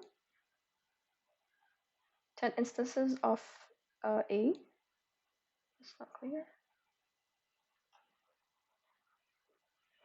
And for B, we have 1 plus 1 plus 3. So that's 5. And finally, for C, we have 2 plus 1, that's 3, plus 2, that's 5, plus 2, that's 7. So these are the total instances of each of the resources that we have. Notice the difference between this system and the system before it, and the exercise before, is that we have here only 3 resources. And of course, the allocations are different and everything, but we have here 3 resources, which this should simplify life. Also here we are dealing with processes, whereas in the first one we were dealing with threads. But that doesn't make a difference. So now that we finished the need matrix, now we start to find the safe sequence. So we are done with the need matrix part. Now onto the safe sequence. So we initialize the sequence. Here we go. Now we start testing. P0, is the need less than or equal to the available? So is 7 less than or equal to 3? No, it's not. So already P0 is not included with us. It's not the first entry on the safety sequence. So we move on to testing for P1. So this is the need for P1. So is 1 less than, is this one less than or equal to 3? Yes. Is 2 less than or equal to 3? Yes. Is 2 less than or equal to 2? Yes. So P1 is allowed the first spot on our safety sequence. And before we move on, so this is done. Before we move on, we're going to add its allocation to the resource pool, to the available. So 2 plus 3, that's 5. 0 plus 3, that's 3. 0 plus 2, that's 2. Now we're going to test for P2. So here we are. Let's choose a different color. So comparing this need to the available. Is 6 less than or equal to 5? No, it's not. So this already is illegal. So we're going to skip P2 actually. And we're going to start testing for P3.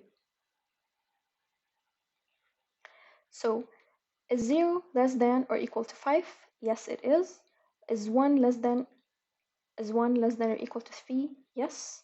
Is 1 less than or equal to 2? Yes. So we allow P3 a spot on our safety sequence, and we cancel it out. And before we move on, we're going to have to add its allocation to the available. So 2 plus 5, that's 7. 1 plus 3, that's 4. 1 plus 2, that's 3. So now we move on to test for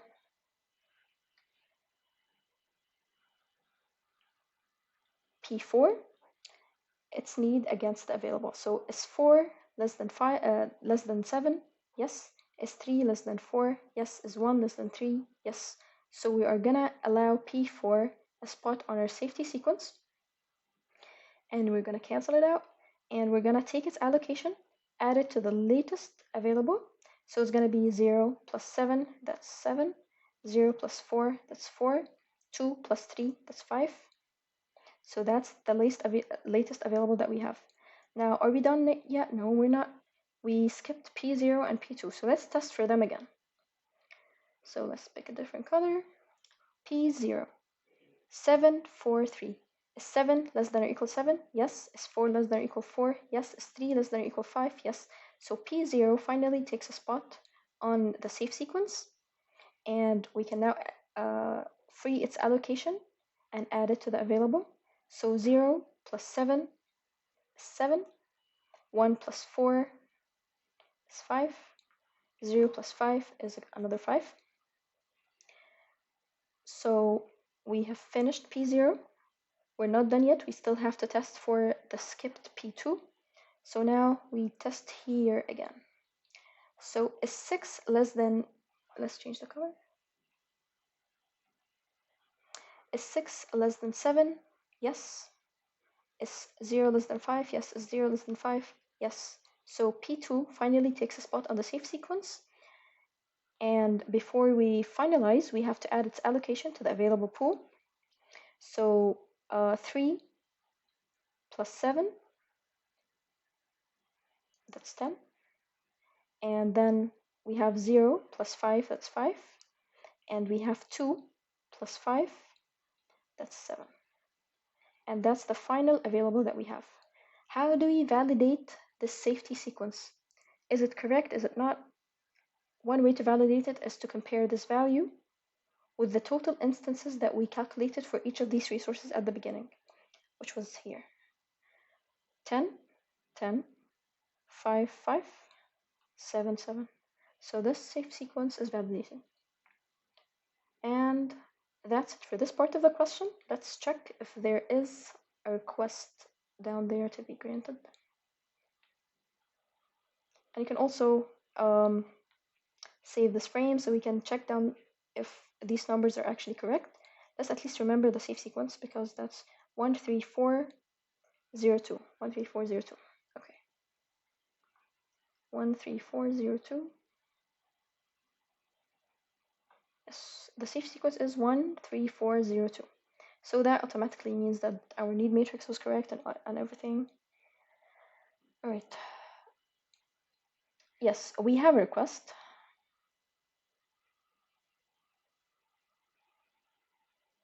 So the request goes like that. It's requesting one additional instance of resource A and 0 for B and 2 for C. So that's the request that's going. Now, to see if this request can be granted immediately or not, we're going to have to simulate the acceptance of this request and to re-implement the banker's algorithm again to see if we can find a safe sequence or not. If we can't find a safe sequence, then this request will leave the system in a safe state again, which means that it's not going to lead to a deadlock, so we can grant it in the actual CPU. So let's go back to the screenshot that we just took.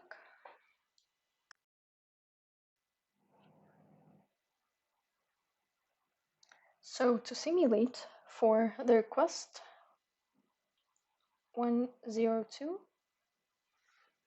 what we need to do is that this request was done by process P1. So we need to update 3 places. We need to update the allocation for P1. We need to update the available. And we need to update the need for P1. So actually, they are going to be now, we're going to add this request to the allocation. So it's going to be 3. It's going to be 3. And it's going to remain 0. And 2 plus 0 is 2. So we added it to the allocation. For the available, we're going to subtract it. So 3 minus 1 is going to be 2 here. And 3 minus 0 is going to remain a 3. And 2 minus 2 is going to be 0. Finally, for the need, we're also going to subtract it. So 1 minus 1 is going to be 0. 2 minus 0 is going to remain a 2. And 2 minus 2 is going to be a 0. So now that we have done all the updates, we can start implementing the banker's algorithm again, such that we are trying to find a safe sequence. If we can find it, then this request can be actually granted. Okay, so let's start with the comparisons. Again, we need the need must be less than or equal to the available. So let's start with P1, P0. Here's P0, here's the available. So is 7 less than or equal to, let's initialize the sequence. Okay, so is 7 less than or equal to 2? No, it's not. So P0 is already skipped. Again here, we're now testing for P1. Is 0 less than or equal to 2? Yes. Is 2 less than or equal to 3? Yes. Is 0 less than or equal to 0? Yes. So P1 is allowed a spot on the safe sequence. Now we're going to add the allocation of P1 to the available. So it's going to be 3 plus 2, that's 5. 0 plus 3, that's 3. And 2 plus 0, that's 2. And now we finished P1. We go to test for P2. So 6 less than or equal to 5? No, it's not. So we are going to skip P2 again. And we're going to move directly to P3. Is 0 less than or equal to 5? Yes. Is 1 less than or equal to 3? Yes. Is 1 less than or equal to 2? Yes. So P3 is allowed a spot on the safe sequence. And we allowed it to execute, which means now we're going to take its allocation and add it to the available to obtain the new available. So 2 plus 5, that's 7. 1 plus 3, that's 4. 1 plus 2, that's 3. So now P3 is done, and we can test for P4. Is 4 less than 7? Yes. Is 3 less than 4? Yes. Is 1 less than 3? Yes. So we can add P4 to the safe sequence. We can allow it to execute. So now the allocation is going to be added to the available pool. So 0 plus 7 is 7. 0 plus 4 is 4. 2 plus 3 is 5. And we're not done yet. We're going to go back from the beginning and see what we skipped. We skipped P0 and we skipped P2. So we're going to test for P0 again. Let me change the color. So we're going to test here again. So 7 less than or equal to 7, yes.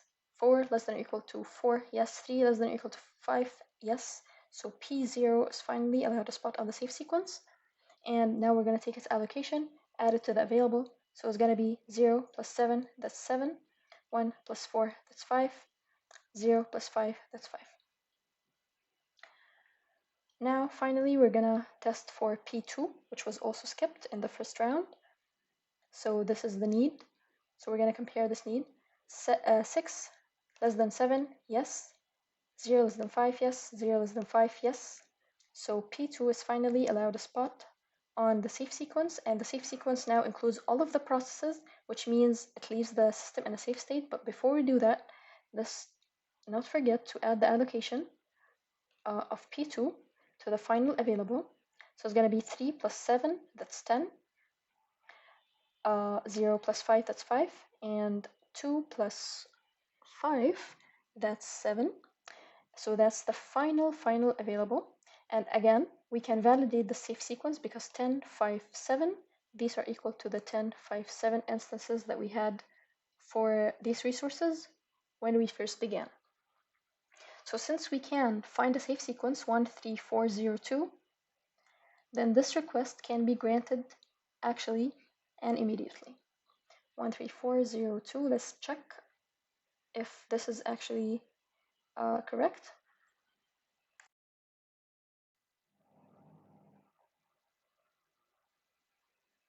So yes, the safe sequence again is as we have just obtained it, 13402, which means that the new system is safe.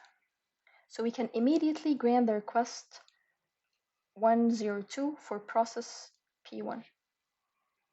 And that concludes our 2 exercises on the banker's algorithm. We also took the deadlock graph, which is the resource allocation graph. So we're done with all the questions that could come for the deadlocks chapter, which is chapter 7. And before I conclude, I want to re-emphasize that this is not the only safe sequence. It may not be the only safe sequence. We can find another safe sequence. We can skip some processes if we wanted, even if their need is less than or equal to the allocation, the available. So there can be multiple safe sequences, but the direct safe sequence is to go as we just described in the algorithm. So even though the safe sequence could be different, ours was not different from this. This was exactly what we just obtained, but even if we could find another safe sequence, what matters is the system ends up in a safe state either way.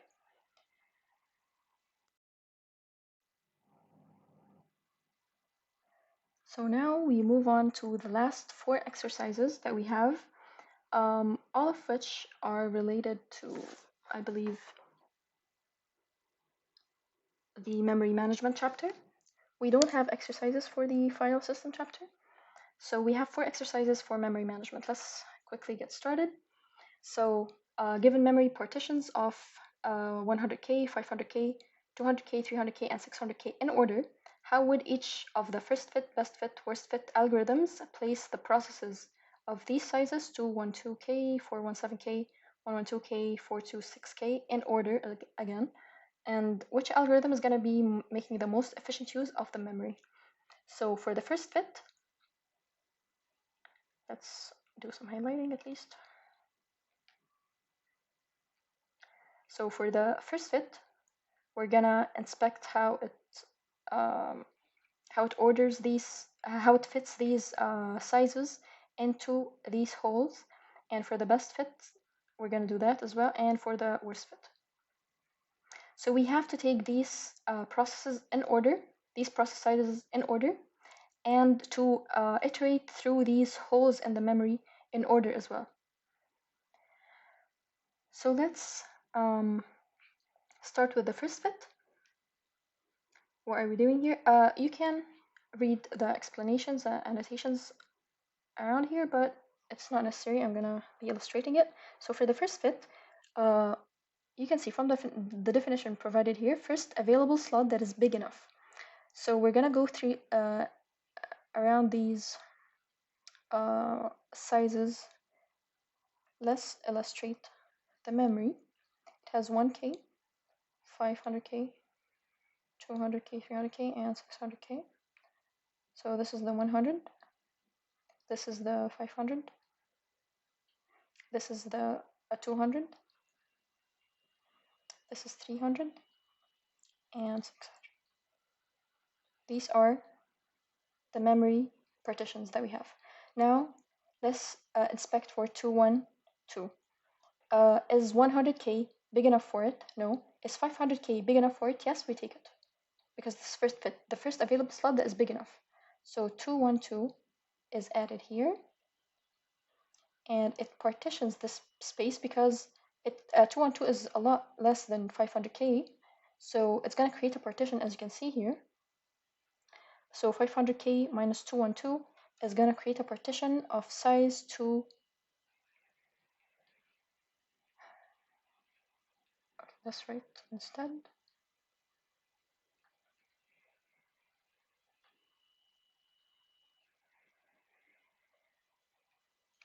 So this is going to be the 288K here, and we are left with the partition of 288K. This is 212.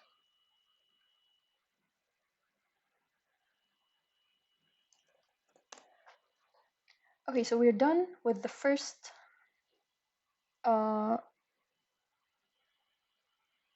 process. Now we move on to 417.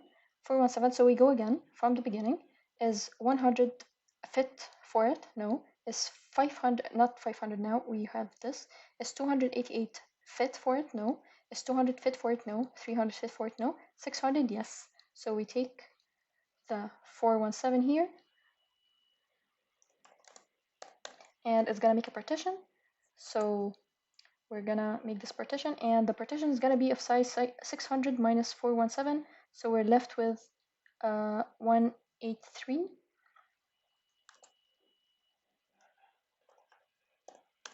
So this is the new partition that we have.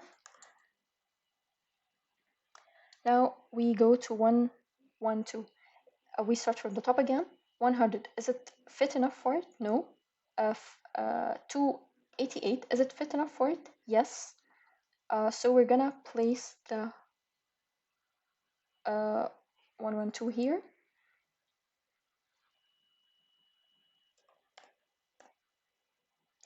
and this is going to create another new partition. Why? Because 288 is larger than 112, so it's going to be 288 minus 112, which is going to leave us with a partition of 176. So to illustrate this better, this is going to be the case now. Let's make this smaller. So what actually just happened is that we created yet another partition, and we housed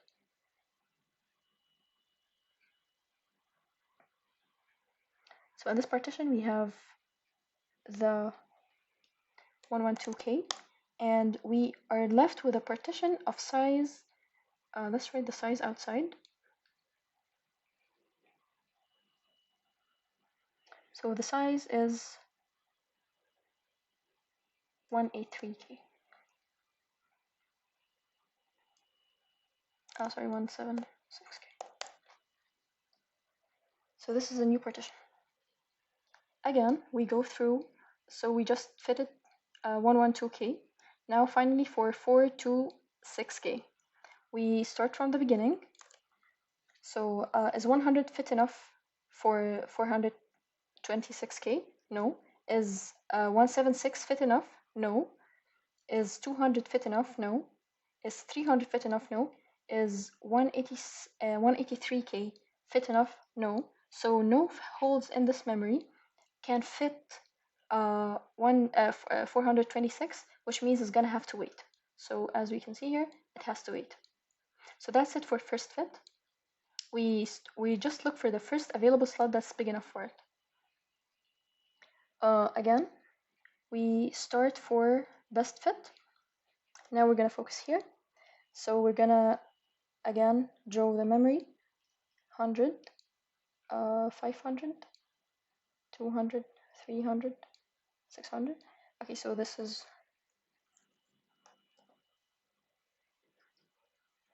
100K, and this is 500K, and this is 200K.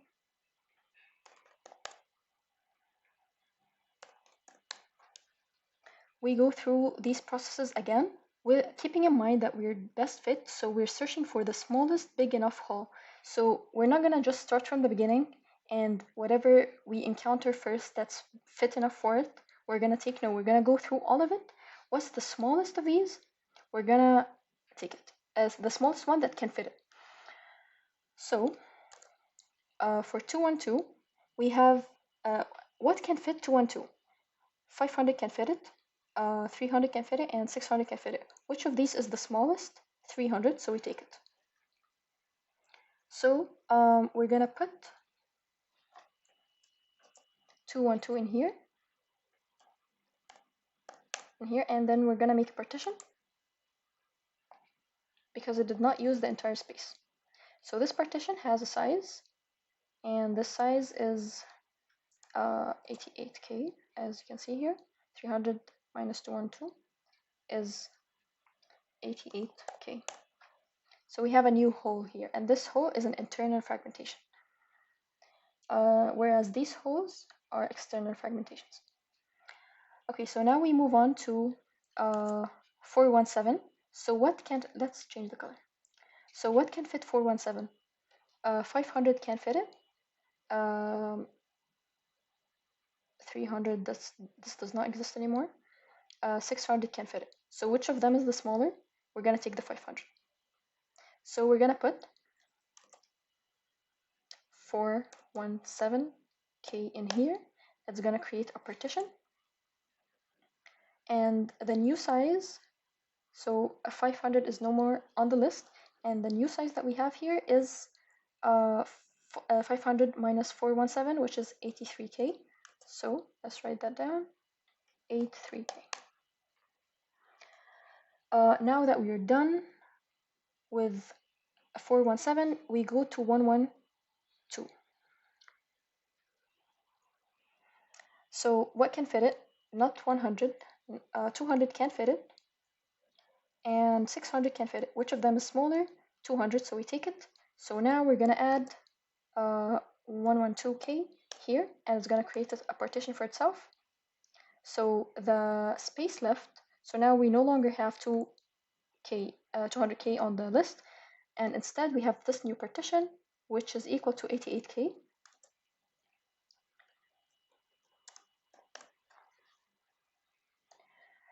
And finally, we move on to the last process size, 426. So can 100K fit it? No. Can 83K fit it? No. Can 88K fit it? No. Can 88K fit it? No. Can 600K fit it? Yes. So we're gonna assign it here because there's no other options, honestly. So there's no smallest to take. So we're gonna add 426K in here, and the partition is going to be created, and the size, and this 600K does not exist anymore. However, we have a partition here, and this partition has size 600K minus 426, as you can see here.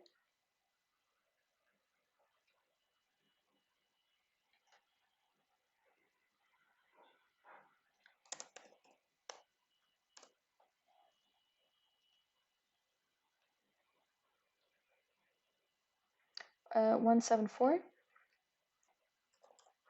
So that's the new partition. So as you can see, we have fitted all of the process sizes into the memory somehow. We have some external fragmentation, and we have lots of internal fragmentation. This is internal fragmentation, this is internal fragmentation, this is an internal fragmentation, and this is an internal fragmentation. So what's the size of our external fragmentation? In this case, it's 100K. What's the size of our internal fragmentation? That's the sum of all of these. So we can get the calculator again. So 83 plus 88 plus 88 again plus 174. So yeah, 433 is the size of K, of course, is the size of our internal fragmentation. That is, if the question is asking for that. Our question here is not asking for it, but this is just how you can calculate in case you need. So far, best fit is doing better than first fit. Why? Because it managed to fit all of these processes, whereas first fit had one of the processes kept waiting. Okay, so now we move on to the last case, which is worst fit. So let's clear everything, start again. So let's draw the memory again. 100, 500, 200, 300, 600.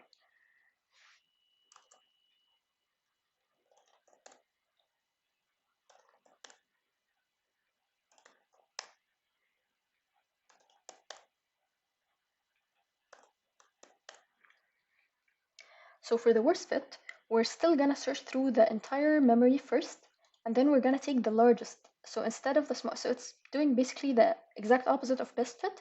It's searching. However, it's instead of taking the smallest big enough hole, it's gonna take the largest big enough hole.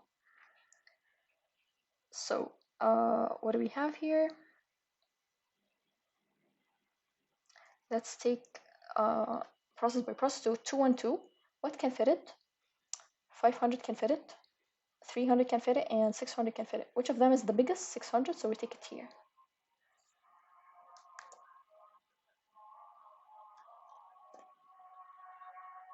And it's going to create a partition.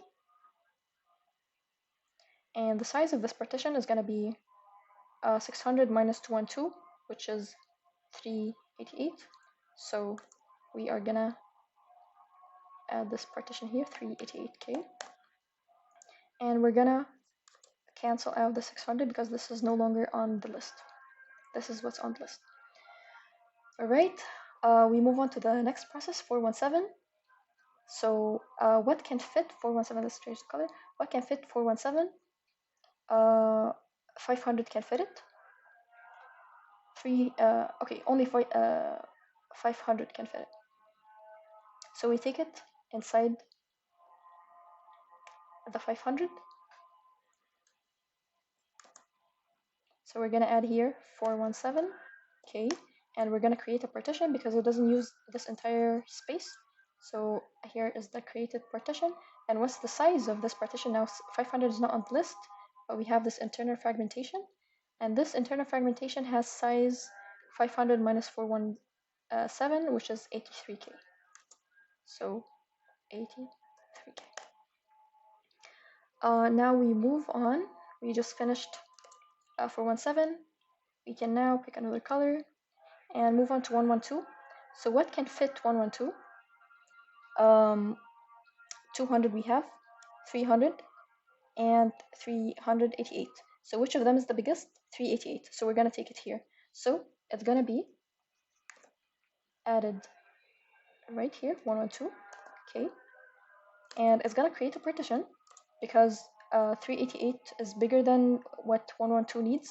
So this new so now 388 is not on the list, and this new partition has the size 388 minus 112, which is, as you can see here, 276.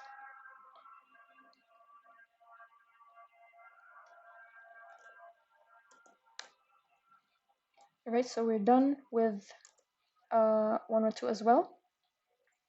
Finally, we have 426. So what can fit it? We have 200. We have, oh, okay, 200 cannot fit it. Okay, nothing can fit it. So we have 100, 200, 300, 276. None of them are big, even big enough to fit 426. So it's gonna be kept waiting. As you can see here, it's waiting because there's no hole in the memory big enough to fit it. So first fit kept something waiting, worst fit kept something waiting, best fit managed to fit all of them into the memory. So automatically that makes the best fit the best algorithm in this case. As you can see here, best fit is the best.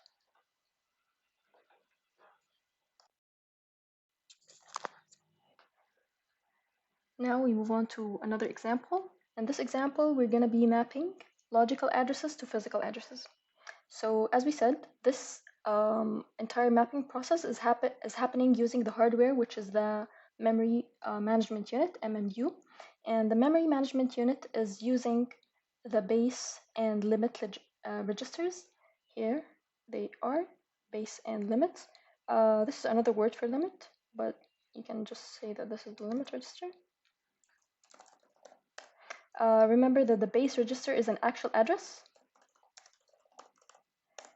whereas the limit is length. It's not an address, It's a range.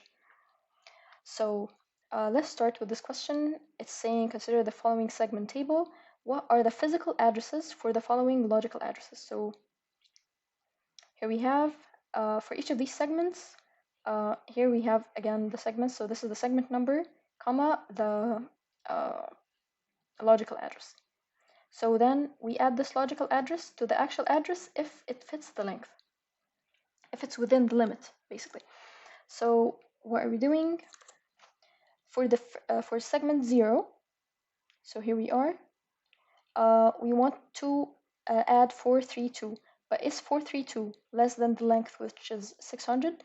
Yes, so we can add it. So it's going to be 432 plus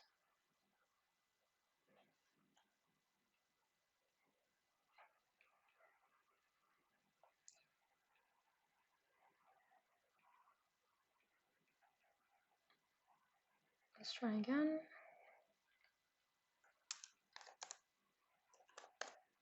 And it's going to give us the value 649, which is the physical address. So this is our physical address. So we were able to map. Now for segment 1, here it is. And we have the logical address 10. Now we have to compare this 10. Is it less than 14? Yes.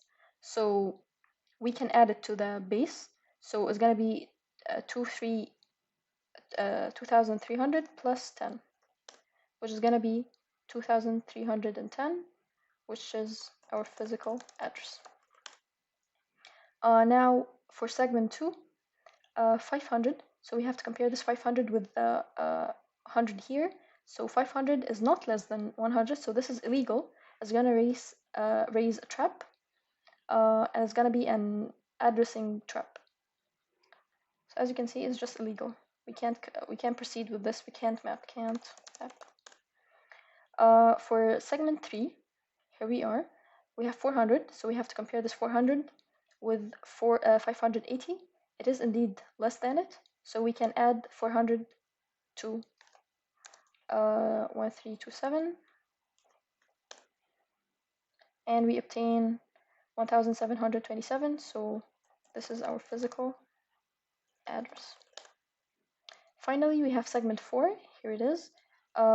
We have 112. 112 is not less than 96, so this is illegal. We cannot add it, so we cannot map. So it's gonna raise an addressing trap in the OS. And that's simply what's happening inside the memory management unit. And that's how it's using the base address and the base register and the limit register in order to map between physical addresses and logical addresses. It's a simple exercise, really. So we can move on to another exercise for memory management, which is paging.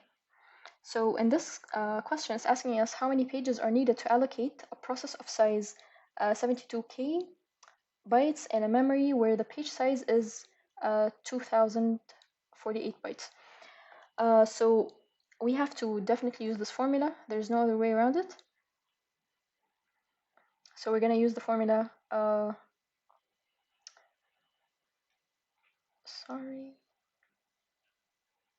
we're going to use the formula total number of pages is equal to the process size over the page size. So process size was 72K over 2047. So divided by each other, they give us 35.5 pages. And since we can't use 0.5 pages, so it actually is 36, as you can see here. So this process is gonna be allocated or divided into 36 pages. Again here, because we can't do half pages. So that means that for the last page, which is the 36th page, it's gonna be half full, which when we have a half full page, so this is a page, and it's only half full, so this space that was wasted is internal fragmentation.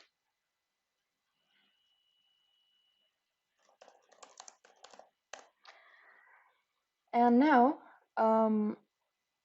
this question asks us if whether there is internal fragmentation or not. Yes, we say yes, because half the space of the last page was not used.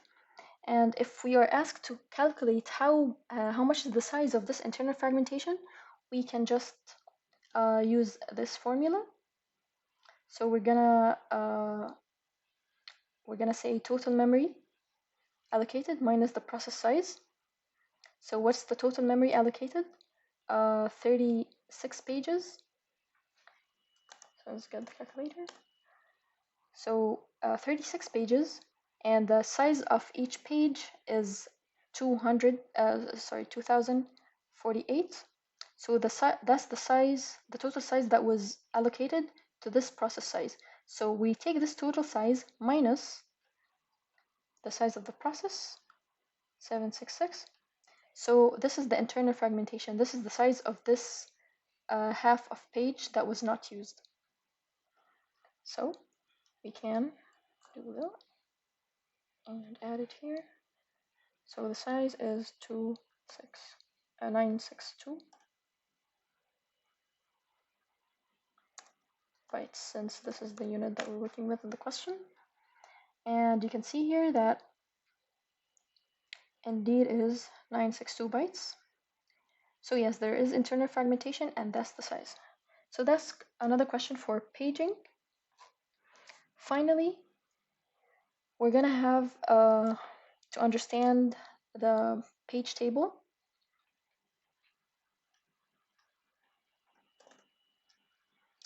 which is this example from the slides. We're just gonna understand it in more details. So what do we have going on here? We have the logical memory, we have the page table, and we have the physical memory. So the logical memory, again, this is the memory seen by processes. These are the addresses generated by the CPU, and it's to simplify and abstract all the complexities of the hardware that are associated with the physical memory. So for the physical memory, this is seen by the hardware, by the memory itself, and so on. So to map these two addresses to each other, we need the page table. So what's happening here? We said in paging, we're dividing a process into pages, and these pages are gonna have a fixed size. And since we divided the logical memory into pages of fixed size, then we also have to divide the physical memory into frames of a fixed size. And these two sizes have to be equal. So the pages and the frames have to be equal in size. So for example, in this case, our pages are 4 bytes, so our frames are also 4 bytes. So we have here a total of 4 pages, as you can see. This is a page, this is another page, this is another page, and this is another page. And inside each page are some instructions. So A is an instruction, B is an instruction, C is an instruction, D an instruction, and so on. And these are just the addresses of the logical memory. Now, we said in paging we have two important terms to deal with: the page number and the page offset. So this is the page number, this is page 0. Remember that we start counting, in paging we start counting from 0. So we start from page 0 and we start from frame 0. We don't start counting from 1. So for page 0, page 1, page 2, page 3, so that's the page number. What about the offset? The offset is the location or the address of the instruction within the page. So for example, if I want to find the offset of instruction C, where is instruction C here? Here it is. It's at offset 2 of page 0. So in order to locate an instruction, I need two things. I need the page number and I need its offset on the page so I can locate the exact instruction. Another example, okay, so let's take the offsets here. So A is at offset 0, B is at offset 1, C is at offset 2, D is at offset 3. So notice we're also counting the offsets from 0. So pages start from 0, offsets start from 0, and frames start from 0. Again, when we go to another page, we don't continue offsets as 4, 6, 7, 8. No, these are the logical addresses. Here, we're talking about the offset. So when we start a new page, we start the offset from 0 again. So E is at offset 0 of page 1, F is at offset 1 of page 1, G is at offset 2 of page 1, and H is at offset 3 of page 1. All right, so if now let's take an example of, we're looking for K. So what's the address of K in the logical memory? We're gonna say it's at offset 0, 1, 2. So it's at offset 2 of page 2. And that's how you locate something in the logical memory. Now, in the physical memory, in order to place these instructions, in order to place these, fit these pages into the frames of the actual physical memory, we're gonna need the page table. So what does the page table tell us? It tells us the page number. It maps basically the page number, which is this part, to the frame number, which is this part. So here you have the pages numbered, and here you have the frames numbered. So frame 0, as you can see here, page number and frame number. So page 0 is at frame 5. So here's page 0. What's the content? A, B, C, D. At frame 5, so where's frame 5? Here it is, A, B, C, D. Another example, page 2 is at frame 1. What's page 2? Here, I, J, K, L. Frame 1, I, J, K, L. Page 3, M, N, O, P. Frame 2, M, N, O, P. So that's how the page table correlated the logical memory, correlated or mapped or translated or converted the logical memory addresses to frame addresses, to physical memory addresses. All right, another thing that we have to know here is how to find the instructions in the frames table, in the hardware, in the physical memory. So we said, for example, here, if we're trying to find n, it's at offset 1 of page 3. In this case, if we're trying to find n, it's at offset 1 of frame 2. And if we're trying to find its actual address, so for example here, we're trying to find where it is. So we said it's offset 1 of page 3. What's the address in the logical memory is 13. That's the address. Here, n is at offset 1 of frame 2. But what's the address? It's 9. Because these are the addresses again. 0, 1, 2, 3, and then 4. So you get just the base address of each frame. So that's the base address, that's the base address of frame 2, base address of frame 3, and so on. So here you have 5, 6, 7. These are also addresses, but we just don't need to write them. So n is in frame 2, offset 1, and its address is 9 in the physical memory. What else we can say? So yeah, another thing to notice is that since we said in paging we have the two concepts of page number and offset number, we can notice that the page number differs between the logical memory and the physical memory. The page number is not the exact frame number. However, the offset is the same. As we said here, M is at offset 0, N is at offset 1, O is at offset 2, and P is at offset 3. In frame 2, they were at page 3. Here they are at frame 2, so the page number is different. However, the offset is the same. M is still at the first offset, N is at the, M is the 0 offset, N is at the first offset, O is at the second offset, and P is at the third offset. Another thing, and the final thing to cover here is that how to find the actual address by calculation. So we just previously tried to find the address of n by just counting starting from the base, because we know where it is, what frame it is in, what offset it's at, so we can just start counting from the base address. However, we can also use a formula, and this is the formula here. So we have frame number plus times page size plus the offset. So for example, if we're trying to find the address of say B, so we know that it's at address 21 because A is at address 20, so B is 21. So that's counting from the figure. However, if we wanted to use the math, then we're gonna do something like this. So what are we trying to find? B. So in the formula, we need the frame number. So B is at frame 5. So actually, let's use a calculator. So B is at frame 5. So 5 times the page size. What's the page size? We have 4 bytes, we said.